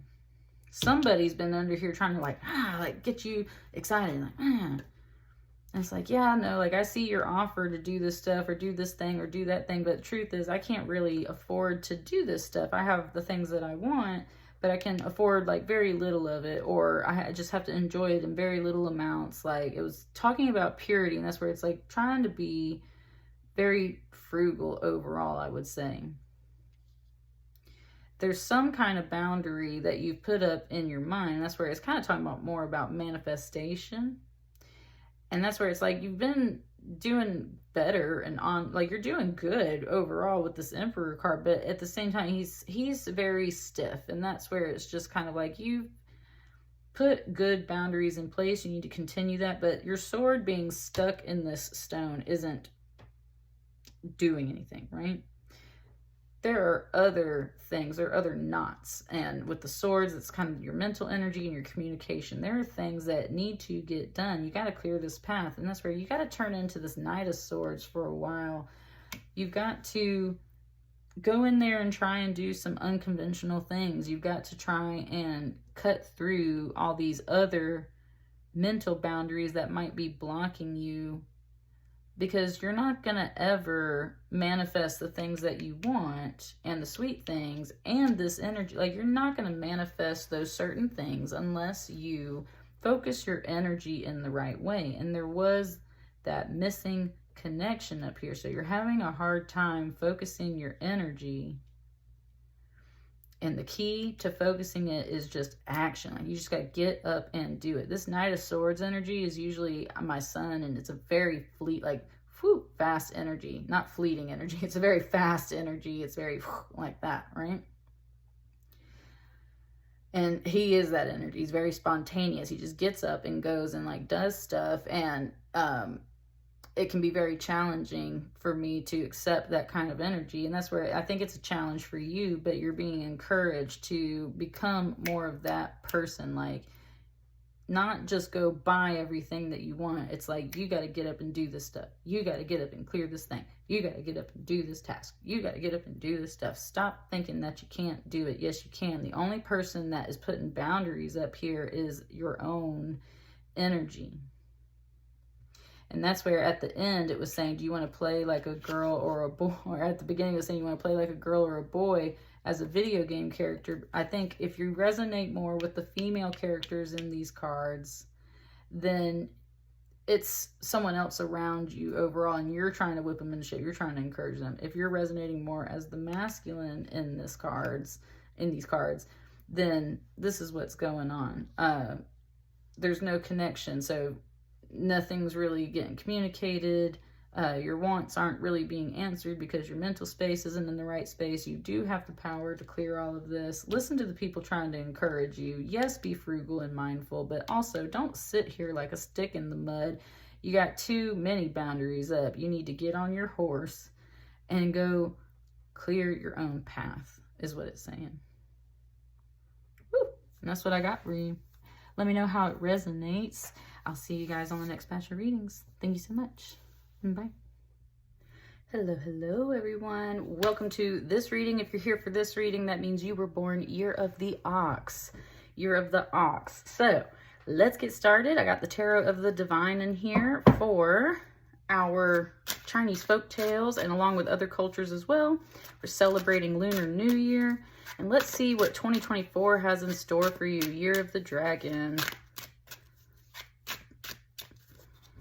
Like really got me like centering myself and facing forward.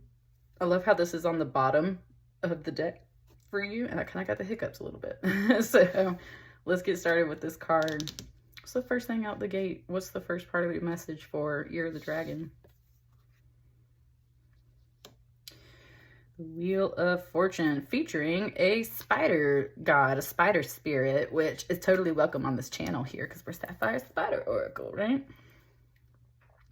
So this is an African folk tale, and this is about how the spider spirit completes these 3 impossible tasks, therefore outwitting the competition, essentially. There was some other person or critter involved in this story, and basically the spider is more of a trickster energy in this tale, but in the positive way. They're a trickster in that they will find a way to complete these tasks, even the tasks that you think are impossible, okay? And that's, it said, like, they're devious, but in that good way. They will build the web. They've got the strings, kind of like Spider-Man, literally. Like, it's just showing me Spider-Man shooting the strings out and swinging through the city. It's like, you're never gonna fall this year. It's like, no matter what happens this year, you've got the ropes and you've got the strings to pull you along. Even if you feel like you were totally, like, free-falling in space, like, you can figure it out. Very positive message coming out the gate for you, Year of the Ox. Yeah. I like it. I like it. It's like, use your wits. Know that there's more than one way to get something done, and don't be afraid. I think this, look at that dragon. Oh, look at that dragon. I was going to say, don't be afraid to try new things if it gets the job done. It's not about cutting corners, but it's definitely about being unconventional in the way that you approach situations, because you just need to have your mind flexible. There's more than one way to get things done. With this King of Cups here, and it being the year of the dragon, I think this is going to be an important year for you. You've got a major arcana. This is the Wheel of Fortune. Things just change. I feel like they just changed this year for you. The King of Cups in particular, this dragon here in this deck, has not made an appearance in anyone else's reading yet. I have like 2 more to go. So I'm just saying, like, this is like, they said statement piece. This is like a statement piece. And then it brings me to this pearl here in this little vase. So yeah, there's something really important to you. There's a statement piece. There's like something in particular that you are really trying to get or achieve this year. And with this King of Cups, it's about like sitting at the deep depths of your emotional center and soaking up all of that emotional wisdom and keeping all of that emotional balance and using all of your emotional capacity, not necessarily just for good. That's not the way it wants to say it. It's like you're directing all of that emotional energy in all the right ways, right? Because like we can get angry, and anger is a valid emotion, but when we just lash at people, that's using it the wrong way, right? Or we can be really sad and depressed, but when we're just moping and sitting in our own misery, that's not using that energy necessarily in the right way. After a while, you got to do something with those feelings, right? With a King of Cups, it could be about artistic expression. That's what I'm saying. There's something here about this like mastery of the emotional energy overall, and emotions lead to creativity and all kinds of stuff. And then with the spider web, spiders are literally symbols of artists. And that's what I'm just getting a big art feeling off of you. Oh, and this is, so it's star Hollandite quartz, but they also call it spider quartz. And there's this little spider hanging in here. That's what I'm saying. Like there's a statement piece. There's something beautiful that you're trying to get or craft or create this year. It might not be huge, but it's so important to you. I waited a long time to get this crystal. It was on my list of crystals that I wanted to find and purchase. So like this was on the list for like 2 years, okay? Like I just had that on my list, and I finally found someone that was selling it, and I just went for it. And it was a good deal too. That's the other thing with this Wheel of Fortune. It's like, this was a good deal. This wasn't some crazy impulse buy. It wasn't anything like that. This was something that like was a goal. I'm totally getting the same sort of vibe right here about you guys. It's like there was a goal. There is a goal. I think this is the year to achieve it. This card back here. I think it wants that there. You got a Queen of Swords. Something just said like she's hardcore. It also implied that she has possibly been trying to cut down your web, like your goals, right? Like she's been cutting off the head of every time you like make a plan or something. And that might be part of why you actually need to lay a little low. It's not, again, it's not this energy of trying to discourage you from talking about your ideas and your plans and everything, but it is saying that there could be some folks around, possibly a particular woman, especially with this being a king and this is a queen. So especially if you're a masculine watching this, there could be a particular woman who's not really jiving with a lot of your goals and plans, and they seem to just always cut everything down. And part of the reason why is it doesn't please them. They're expecting something else from your energy. They're expecting something completely different. And it's like maybe you're not communicating about it in the right way. And she definitely wants that communication. And that's where it's just like, you're not maybe handling something the right way.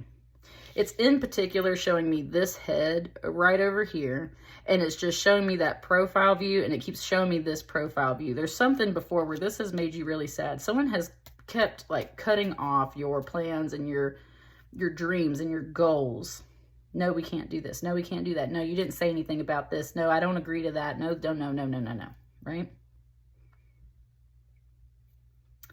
This is the year you get to say yes to yourself in a way. And it's not just, there is just a teeny bit of spite over here, because that's a little bit in this tail. That's what I mean. The spider is confident. The spider is a trickster and is like, okay, well, you set these, you think I can't do these things. Like, I'm going to show you that I can. And it's not so much about asking for permission as much as it's like, I got something up my sleeve. Like, I'm going to do what I want to do. I'm going to get it done no matter what it is. And with this King of Cups energy, I would say overall, you're aligned with your own energy. I think this is something that you've set for yourself for a long time. So I think you're overall good. I'm not getting a big spiteful energy. I'm not getting a big disgruntled energy. It's just like, this is a dream. This is something that you've had for a while. And there's been a lot of different situations or times or moments where it was cut off. And I think in particular by some other person, like your partner, a friend, something like that. That King of Coins just kind of tried to pop. So I see that too.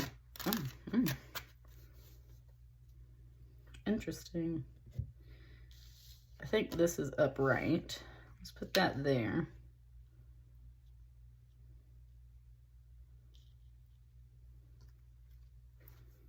This Three of Cups is about like get-togethers and small parties and events. But these are goddesses right here. And I've only had it for one other reading. And these goddesses in particular are literally kind of like the muses, but also with a little bit more of a sexual undertone. It's like they kind of sponsor like orgies and stuff like that. You know what I'm saying? Like there's a bit of a tone to these ladies. Like they show up and they're fun to be around and they're friendly and everything, but right, like they ain't really got a lot on as far as clothes go versus this woman.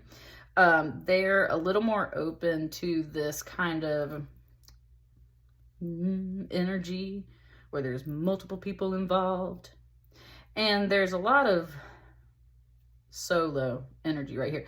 And I think especially, we've been talking about these heads being cut off. Maybe you've been trying to, on a lighter note, maybe it's like just about like, you've been trying to get more social. You've been trying to have more social time. You've been trying to have more friends. This person's not about it whatsoever because of the fact that there could be potentially people around that are like this energy, right? They wear less clothes, therefore they're a little more sexually appealing. What are you doing around all these people? Sure, right, party, fun time, but like, why are you in the presence of these people is kind of part of the thing, especially to this person over here. And so again, mostly staying on the straight and narrow. But this person, there's this cross energy right here. They definitely see something different. They are perceiving something differently. They are seeing it from a different way than what you are seeing. That's why they're not too happy with you, because it's like you're not on the same page. Your energy's running this way. Their energy's kind of running this way. There's something where y'all are not on the same page. But I think it's more of this misunderstanding right now. Oh, wait, there's already a card over here.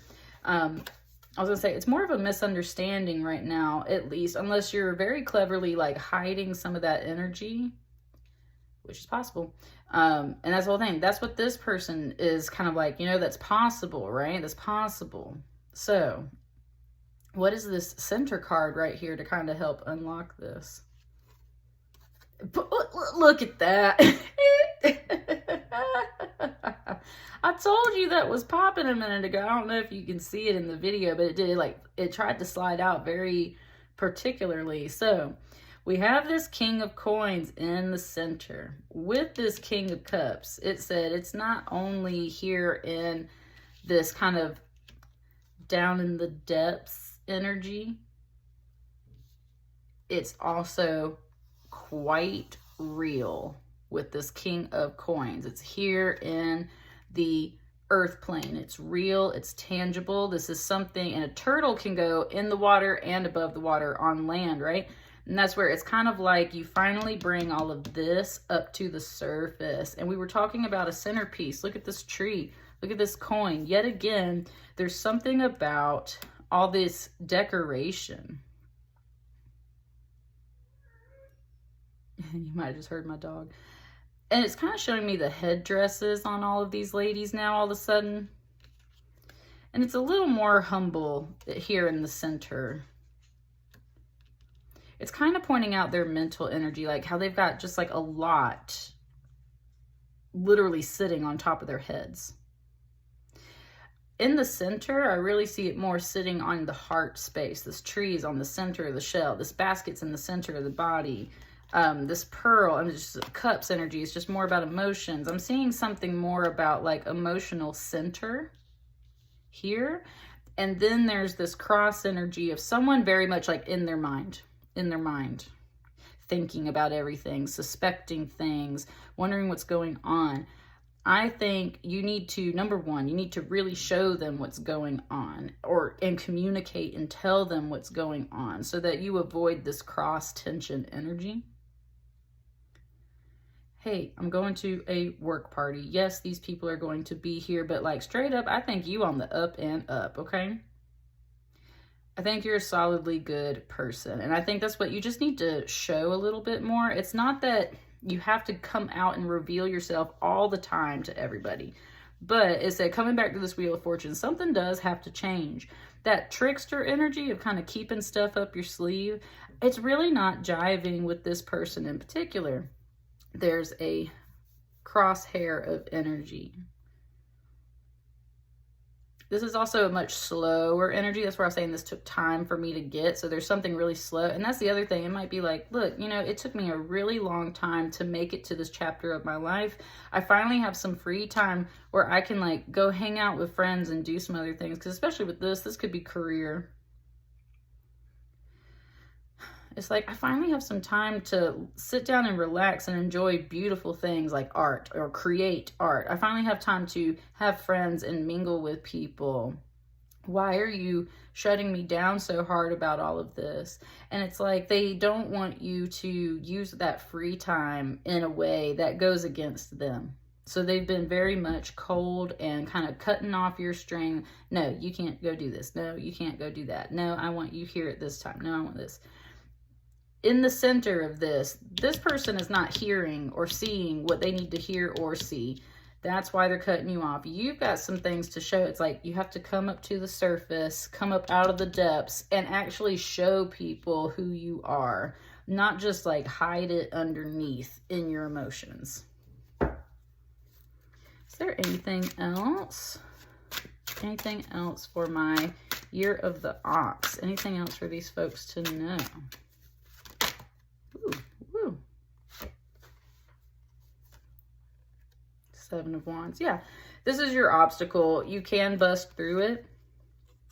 There could be, that's what I mean. There's something here. It's like, it's a question of, do you want to prove yourself or not? This is John Henry. And the story behind this is that there was a machine that could start driving the railroad spikes faster than a human could with the hammer. And so he challenged himself against the machine, and he beats the machine. He drives all the railroad spikes in faster than the machine, but it costs him. His heart explodes at the end. He dies from, you know, like a heart attack, cardiac arrest. He overworked himself. And that's a question that's coming up here at the end. Do you need to prove yourself to this person? Is this something that you feel requires proof? Are they being too demanding? Are you overworking yourself? And that's the other thing about that career. It's like, look, man, I need some luxury time. I've been overworking myself. This card just puts it all into perspective. I feel like you're overall a hard worker, which makes total sense for you being a Year of the Ox. Anytime someone has an energy of like an ox or a bull, you're usually going to have that general energy, right? Hard working, hard driving, a bit stubborn sometimes, definitely can be a bit quiet. and a little more reserved, a little more humble overall. Someone else is a little more high maintenance, and they're more in their mental energy, and they're very much worried about what you're doing in your free time. I think that you finally got to this free time and you're just trying to enjoy it for yourself, but something's not jiving with them. So the real question, I think, at the end of it is it worth proving yourself to this person or to these people? Do you need to explain yourself? If this relationship or this balance matters, I would say absolutely so, in which case you can bust through this obstacle and you can get through it. But if it's going to overwork you or exhaust you to the point where you feel like it's not jiving anymore, then you might choose to kind of walk away and bust through some other obstacle, right? Get out of this situation overall. I think you're overall a solidly good person, though. And I think you just need to remember that sometimes you need to communicate and be a little bit more explicit about exactly what's going on. But I really do think that you're overall well-centered. So ask yourself, do you need to prove yourself? Yes or no? Why? Is that important to you? Is it going to overwork you? That's what you really need to focus on this year. And that's what I got for you. Let me know how it resonates. I'll see you guys on the next batch of readings. Happy Lunar New Year. Bye. Hello, everyone. If you're here for this reading, that means you were born Year of the Tiger. Year of the Tiger. What a year, right? Like, what an animal. That's just, I think that sounds cool. I'm a horse myself. So I was going to say Year of the Tiger. Let's get started. We've got the Tarot of the Divine. We're celebrating the Chinese Lunar New Year. Ooh, those cards are kind of talking. But we'll see what pops out for you. And we're just seeing what's in store for 2024. This is Year of the Dragon that we're celebrating. There they are. It's 2024, Year of the Dragon. What is in store for you this year?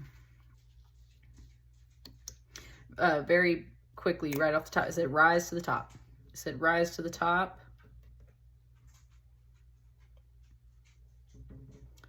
Rise to the top.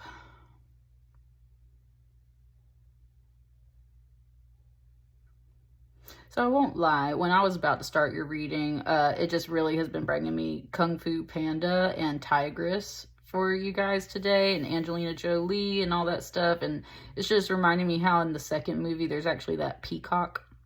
But that peacock is white, and he's the bad guy. He's like a full white peacock. So then it's just showing, this is a phoenix, but it is showing those feathers, and it's showing all the color, and it's just showing there's a difference there. There's a difference there. Having all that color, it's designating you as like not the villain, right? It's saying how you can be the same species and be different colors, which it's Black History Month, so if that matters to you in your reading, then that's kind of a statement here. It's also talking about of just how like you can literally be the exact same creature and have very different energies, right? And that kind of brings us to this Five of Wands. This is a band of brothers. Ooh, and it's showing me this particular brother back here with the blue skin. This is a Indian folklore tale. And so, but these are a band of brothers, and they, of course, brothers can squabble and fight, which is like the competition energy and the hustle and bustle and tussle energy off of this. But when they actually come together as a team, they can really achieve things, right? So it's both an empowerment card of teamwork, but that's if you can get past all the scuffling and the bickering energy, right? And that's where you got to rise to the top. But it's showing me this particular figure over here with the blue skin, and it's like you get to transform this year and rise to the top. So you might have a lot of competition around you this year for some particular purpose. It might specifically be in your career with this King of Wands and this Five of Wands. So you might in particular have some competition around your career. If y'all can get everything together, it's going to be great, but I think you get to rise above this general level. I think you get to shine this year. You might be looking at a promotion this year just based off of what I see. And that's where it's kind of talking about that quality of like being a villain and not being a villain and stuff like that, or showing your full colors versus being like completely bleached out white. Let's see what the rest of your reading kind of opens up and has to say about that. The Lovers. The Tower. And that was trying to pop a little bit ago. So, okay, that's meant to be here.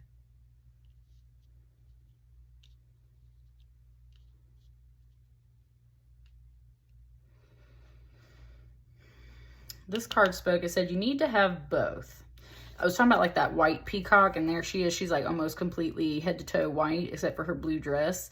And it was just talking about how you need a little bit of both. You do need a little bit of both the energies. That's like the yin yang energy kind of flowing in your reading. Is like you got to recognize a bit of the darkness and a bit of the light, and you got to have both. And this is Beauty and the Beast, and it's the Lover's card. This is literally about the balance of the two opposites, right? This is like your yin yang card. And this is, I think, what you master this year. I think you get a better sense of like, right, we need a little bit of this villain energy. We need a little bit of this dark energy. Just as much as you need the light. We need this competition just as much as we need some freedom. You need these friends, you need these coworkers, you need these people, but straight up, this is just a like stressful, frustrating environment to always be in. And there's something that comes to a head with it. And I'm not getting the vibe that it's like so major that you leave this circle entirely. I think you just find the right home, you find the right thing that solves this situation. It's a little bit of a narrowing down, right? There's two people that like get tossed out of the tower. So maybe there's layoffs, maybe there's people getting fired, maybe it's because of a situation you're very frustrated about. And I think you're kind of like, yo, like, am I gonna make it through this, right? Like, can I deal with this anymore? Or am I gonna survive the layoffs that maybe are coming through? Like, it's a little bit of a situation like that. I think you do. I think it's other folks that kind of get tossed out of the tower, and that changes the whole dynamic. That changes everything in the situation. I think it makes it much happier. I think, and that's where maybe you just get moved to a different department or something in your job, and it's like, this is where it's at, right? Like you needed just a little bit of this and a little bit of that, and maybe we needed to lose a couple of people in these cards, like a whole bunch of shift is right here. There's a whole bunch of shift right here. And then this is just like this, like having hang time in the air, right? Like just like being able to fly and float and be free and just soar and like, oh, all them things. It's showing me the tail and the little hearts on the tail, and it's just bringing me to this braid here in the tower.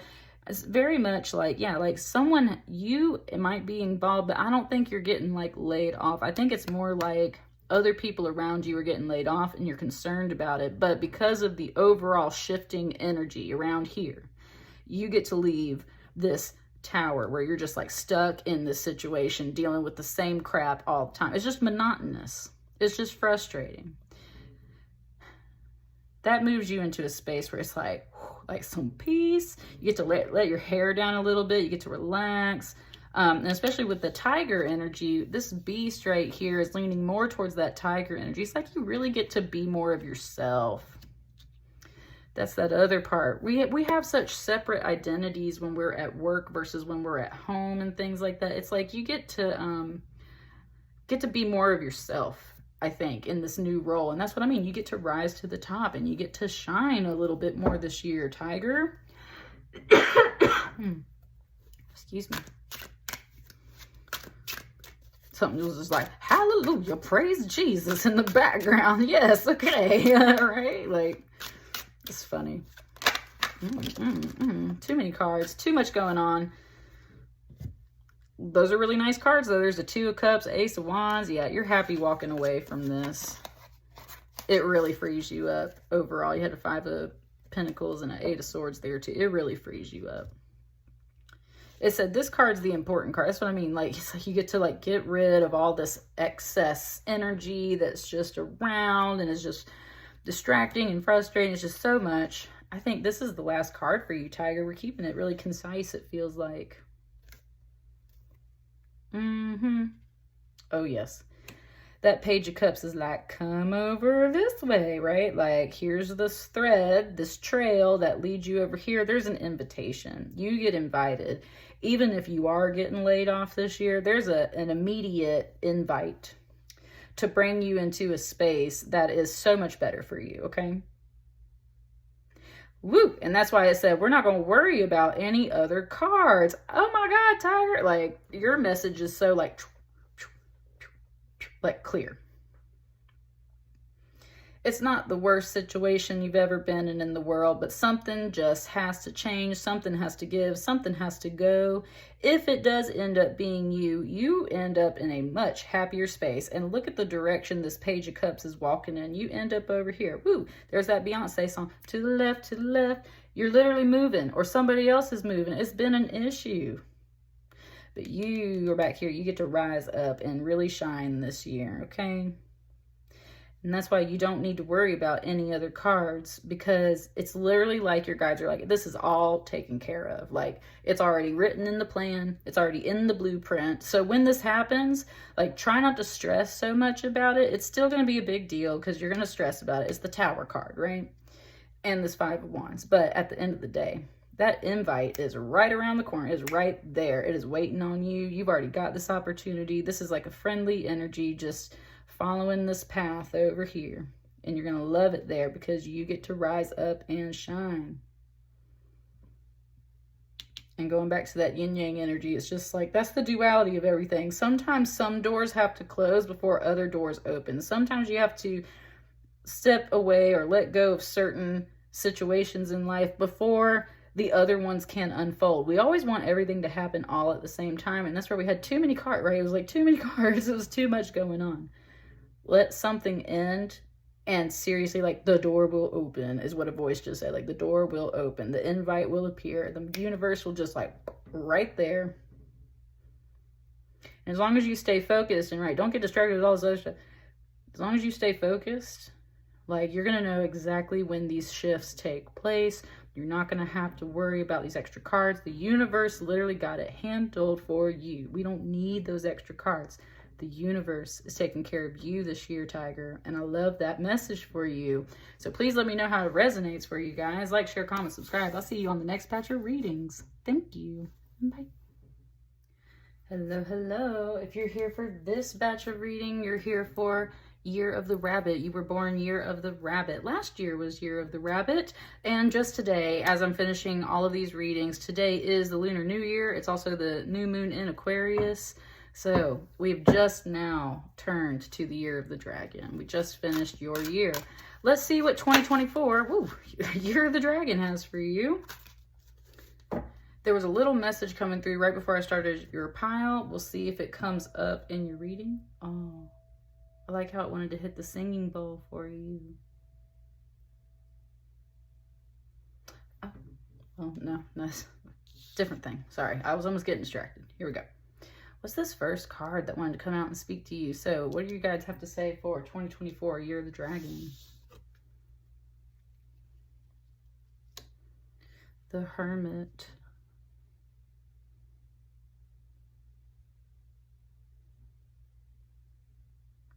Yeah, I've been vibing with that lately. So, ooh, Lord, have mercy. Ooh, Year of the Rabbit. You guys got like a little heart chakra. I'm talking dead center, middle of my heart chakra. There was just a pang right there. That was really tight. This is the Hermit. This is the hooded man. This particular fairy tale is about the white stag. The white stag appears when it's time to lead you onto a new journey. But I was going to say, I always think of Led Zeppelin when I see the hooded man, because I think of how they used the traditional tarot figure of the hooded man from the Hermit card for their albums and everything. And when I pulled up in my driveway yesterday, the last song that was playing was Stairway to Heaven. And I love that song, right?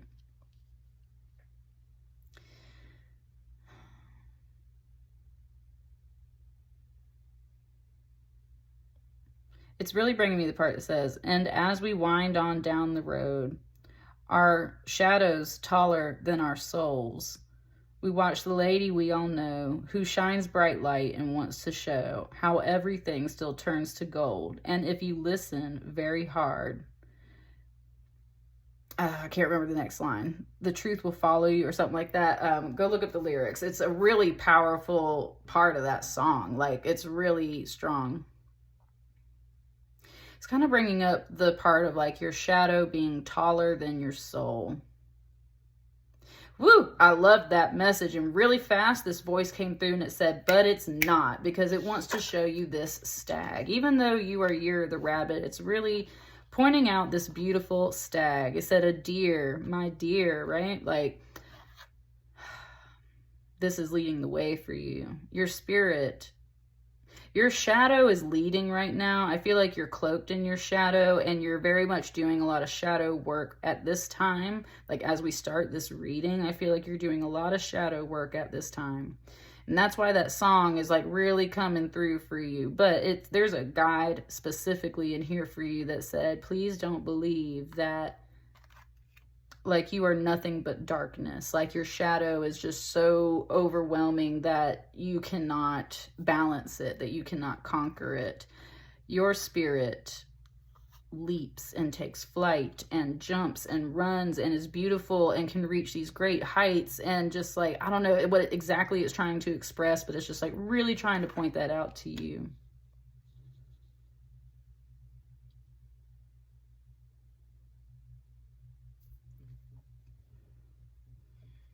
So you might be doing a lot of inner work this year. This card.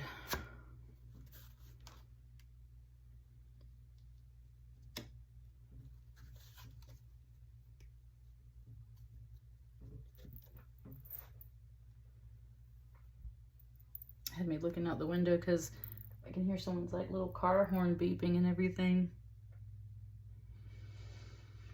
This is the Eight of Wands. This is Rainbow Crow. It's kind of wanting me to put this over here, and at the same time it wasn't. So it's like not wanting to turn the back on this card, but it wants this card right here, right now. I always say this card has such a Prometheus vibe of like a spirit animal or a person bringing the fire of knowledge down to the land, right?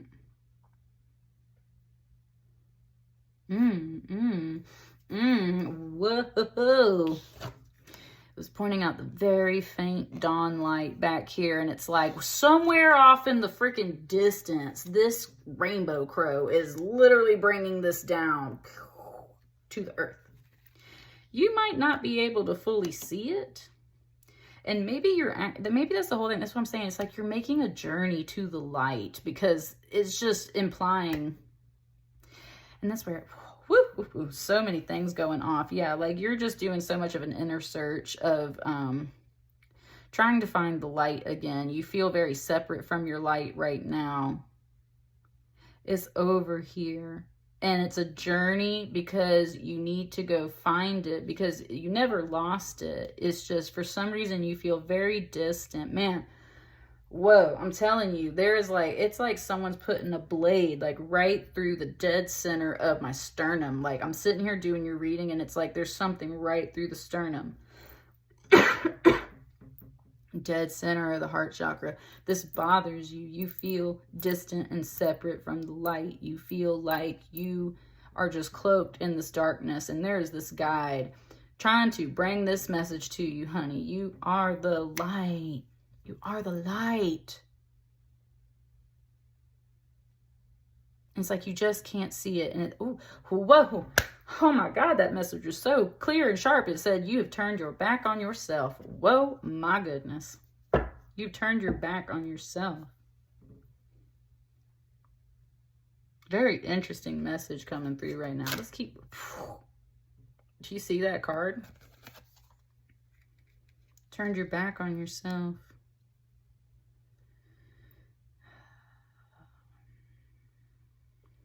This guide is coming in.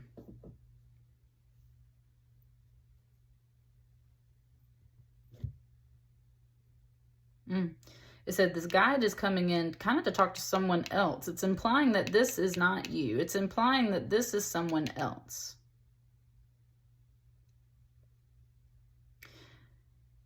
And part of it's because you're preoccupied in your inner work. And so this is kind of a message saying to you, like if you've been feeling separate from people as well, this is kind of saying like Spirit has been bringing messages down to some other person. communicating about you and the situation, and someone else is getting a sense of these things going on.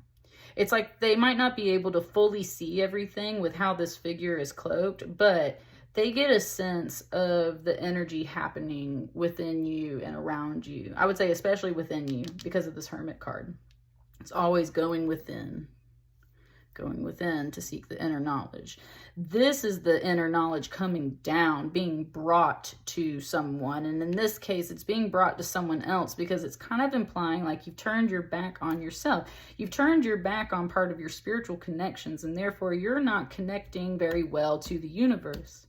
And yet you are, because this is part of it. You're not supposed to be so distracted by so many options and things right now. You are, at this time at least, meant to be in this internal self-searching phase, trying to figure out how to find your light again. It said because a guide can show you all day long what your light is and love on you and send you messages and all this stuff. But if you're not going to see it and recognize it, then right.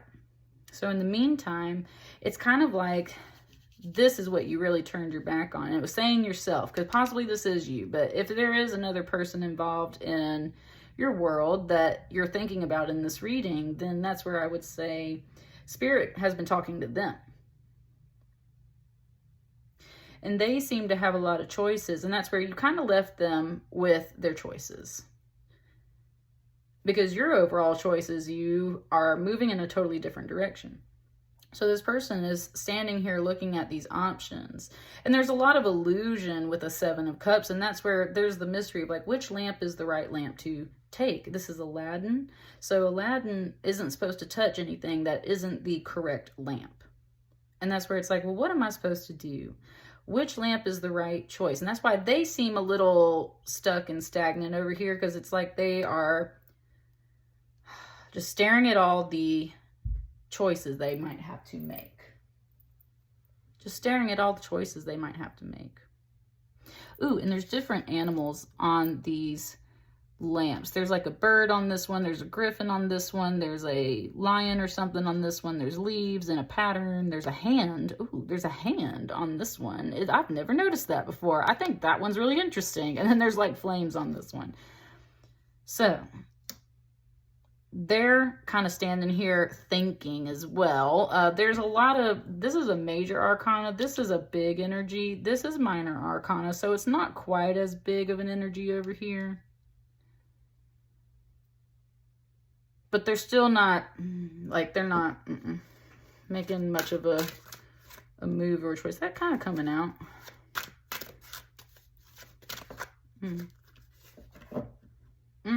As I'm putting things down, this back card right here is kind of coming off.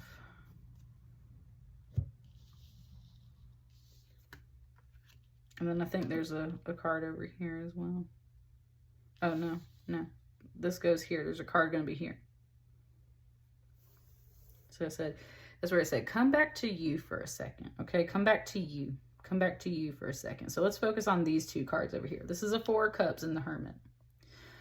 Part of your inner journey and part of the inner work that you are doing right now is simply, oh, it just gave me a song. It was like, I can't get no satisfaction, right? I can't get no satisfaction. Not satisfied. The tail that goes with this particular card, now it's like the pain moved over here to the left side now. It's really weird. Look, we moved over here. It's like the pain moved over here to the left side. So there we go. Okay. The tail of this particular card, this is an emperor. There's a nightingale that comes to his garden and sings all the time. And he loves this nightingale so much that he cages it and puts it inside. And because of that, the bird gets sad and stops singing. So then he gets tired of the bird and leaves it in the cage and turns and goes and finds these trinket birds, which are made out of gold, and they sing and they do their thing. But the problem is they are machines and they break down and they also stop singing. And that's where he's just ultimately unsatisfied because he's an emperor. He's got all this money, but God, why can't he just keep this bird, keep this song, keep these things that bring him joy. And that's where finally the nightingale tells him, like, look, if you'll just set me free out of my cage, I will come sit in your garden and I will sing to you. And we can just be friends.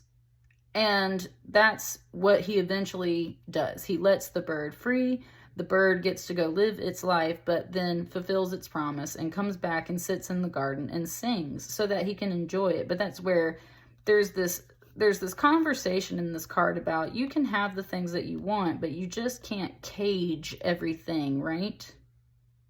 You can't cage everything up. And if you think that the real authentic thing just isn't good enough, and you turn to these pastimes that are false, to these other things that are just shiny and not real, and they're gonna break even faster than this bird back here. So it's just kind of like you're focused on these very material things, kind of like what's happening over here in Aladdin, but in the opposite way. It's almost like he realizes all of these lamps are kind of broken. All of this is kind of broken. This isn't working out. So what do? We set the bird free. The real bird. We set the real bird free and let them go sing the song and let them come visit and be a friend. No, you cannot keep it in a cage, but yes, the bird will come be your friend. Look at this freaking bird. Okay, like, set that bird free. There's something that you've been caging up, like your heart song. You haven't been expressing yourself, and at the same time, you might have been bottling someone else or something else up. And you've been replacing it with, it just said bullshit. You've been replacing it with stuff that's just like fake. It was giving the word like vainglory, which is like glory that's in vain, right? It looks glorious. Yes, it was expensive, but it's actually junk at the end of the day, right? And that's where it's a talk, even though this is a Four of Cups, that's where it's a little bit about that materialism. It's like money can't buy you happiness. Caging a real bird up cannot buy you happiness. You got to learn to let some things go. And then it said, if they come back to you, it's yours. Look at this bird coming back. And that's where it says, at the same time, though, you've turned your back on yourself. So this bird has not been coming to you necessarily. This bird has been possibly moving to some other energy, communicating with some other energy. Now with the Seven of Cups sitting around contemplating all this, all of a sudden there's this 10 of coins down here. It was like so many kids, right? So many kids. This is overall a positive card. I've only had it for one other reading, so I'm kind of feeling it out still. But essentially, this is when, right, these are the grandparents. These are like all the grandkids. This is where, if you look further on down the future, further down the line, you get to see the positive effects of all your choices, and especially when you've had to make hard decisions, especially when you've had to do inner work. It pays off in the long run. That's why you have to make careful choices now, especially if it's affecting things like family and money and children and grandchildren. It's like you cannot just make these decisions on a whim. These things are going to affect future generations. So it's worth taking the time to sit down and think about. And this is where it's feeling like another person. That's where this other person is taking their time too. They're not doing the inner work right now. Either they don't need to. There's not pain on this side. So it's either like they don't have to, they don't need to, they've already done it, whatever. That's just not the step that this person is in right here. This person is looking at all the options, looking at all the people and all the things that are like necessarily going to happen in the future. They're looking at the long term. That's why they're facing this direction too. They're looking at the long term and thinking about a very solid future and how to achieve that. And exactly, that's why they're taking their time. But that's where something was saying, like, maybe they're taking a little, like, they're looking too far ahead, right? Like, sometimes they can look too far ahead, where this person is looking back and not paying attention to the spirit message, the bird coming in, the song that's really wanting to be sung here. This person is looking so far ahead that they're just not making a lot of progress either. I said, but there's good things in the future, and that's why it's definitely worth taking your time. What is this bird bringing down? What is this bird trying to say to you? This one.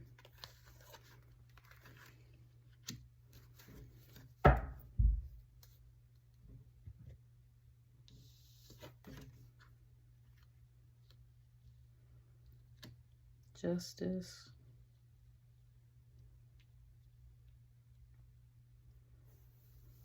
Justice has the sword and a pentacle, and it looks like it's got a little horse on it. It's going to be really difficult for you guys to see. I was going to say, what, can I get it to focus a little bit? Will you focus? Focus? I guess I can't get it to focus. Anyway, there's like a little horse on this pentacle right here. I'm a horse. I'm a horse. It's just funny. And they're standing on like this yin yang of like the water and the fire. Justice can represent court. Justice can represent, of course, just the need, the balance of justice. Okay. It suddenly was like this emperor here. It's like he put on his outdoor clothes and came outside.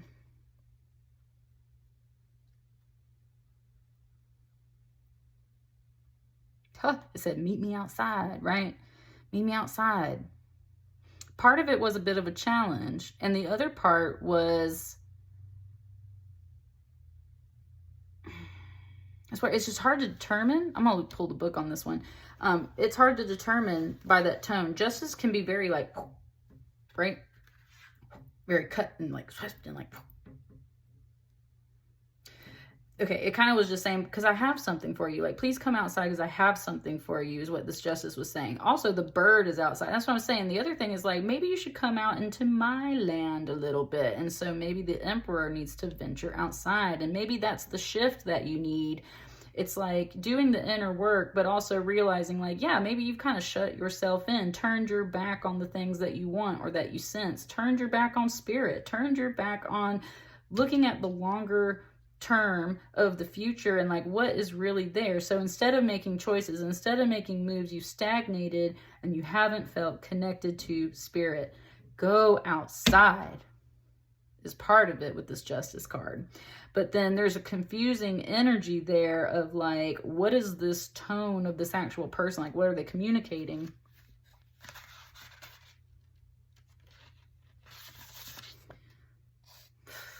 It's from Korea.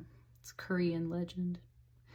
Justice is power wielded with both intelligence and impartiality. It is making decisions with all of the facts and accepting the consequences of any choice made. It is punishment of the corrupt and promotion of the deserving.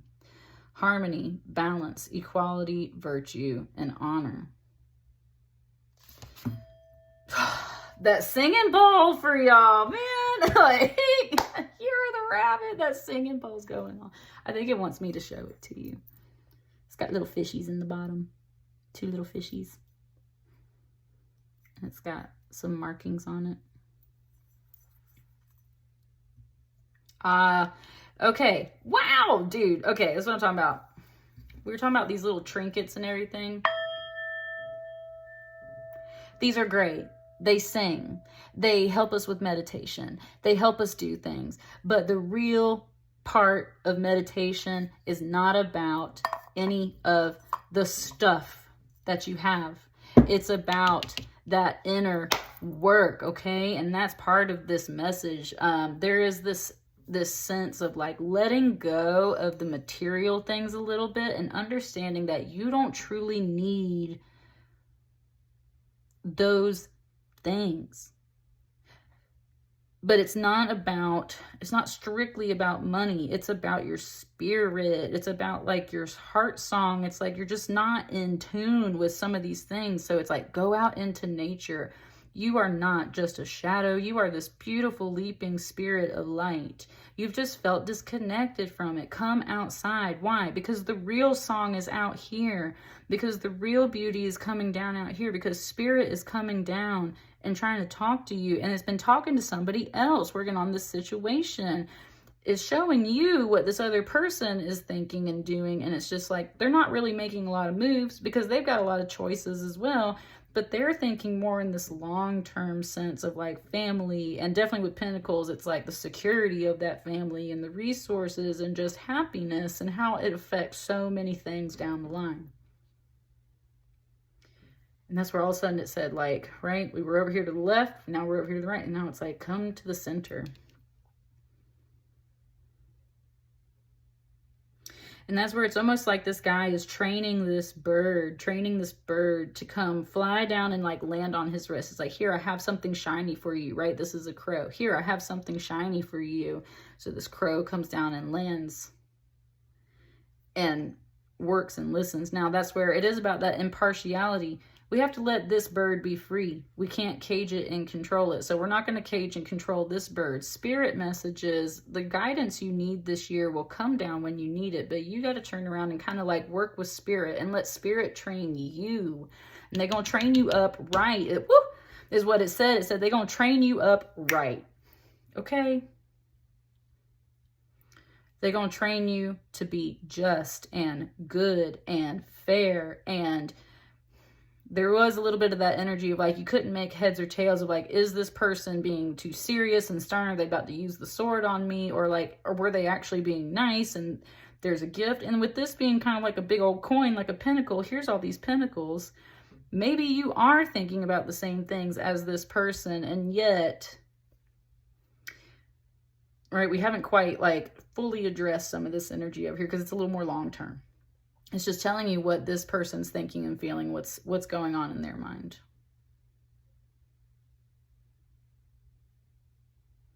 But you definitely need to come back to that Hermit card. It's not about shutting yourself out or shutting other people out. It's about turning inward to yourself and remembering that you are already a good person. You are not just the shadow. You are already a good person. You contain this balance, this yin yang, like you can harness the energy of both the shadow and your light, and you can use it for good, like you are good, right? It said, so be good, because there are beautiful things in your future. And no, you might not know everything, what to do.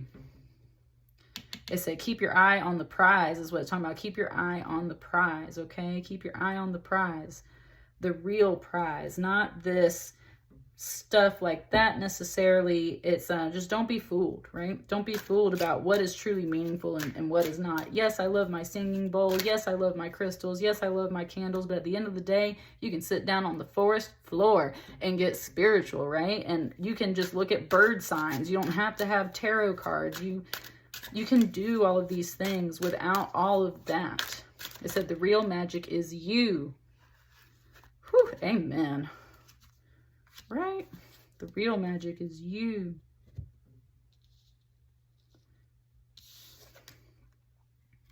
Look at that 3-3 right there. The real magic is you. You walk right past them haters. These are shaman training. This person be shaman. I was talking about spirit training you up. Here's spirit training you. You walk right past them haters. You turn your butt right back around. You learn how to set some things free so that they can really fly and come down and work with you. You are being trained by spirit, literally in process right now. You are being trained by spirit. You are going to master this energy this year. All you have to do is remember your core. Over here, there's going to be, again, a lot of options, a lot of choices, possibly for this other person.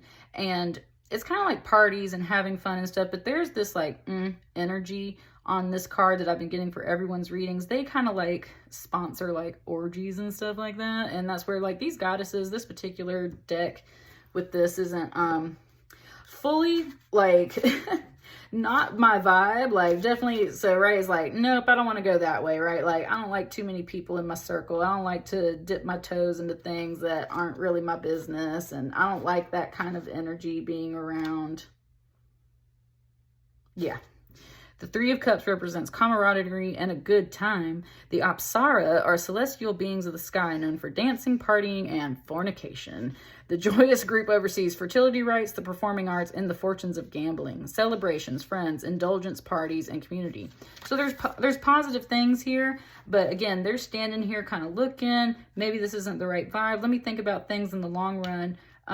Maybe we shouldn't be doing all this partying and stuff, because I'm really thinking about this in the long term. And I really feel like everything kind of just like collapses overall. 3, 6, 7, 8 into this right here. Just like that. And it kind of wants to hide those cards back there, because maybe that's what you haven't uncovered yet. You need to walk right by them, haters. But yes, you got to set something free. It will come back to you. Something's trying to train you right now. And yeah, maybe there's something kind of happening here in both a positive and a negative way that's like, there's just too many people in your circle, and you're trying to decide who belongs there, because you've really got your goals set on something long-term and solid, and you need to keep your eyes on that goal. So it keeps wanting to come back to the center. Come back to your inner self. Come back to the center. I said, come back to the truth that you know. And that was justice speaking. And that's it. That's your reading right there. Year of the Rabbit said, come back to you, yourself, and what you know in your heart. And I think that's everything. That's your connection to spirit right there. That was what the pain was. That's your sword. Yes. Like, that's what I'm saying. It's in your heart.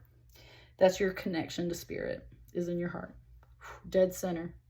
That's why it hurts, because you're getting cracked open a little bit. It said to let the light in, to let the light in. Yes, oh my God. Love this reading so much. I'm sending you so many blessings, Year of the Rabbit. Like, you got to get cracked open a little bit to let the light in, because, honey, it's there anyway. And that's what I got for you. Let me know how it resonates. I'll see you guys on the next batch of readings. Thank you so much. Bye.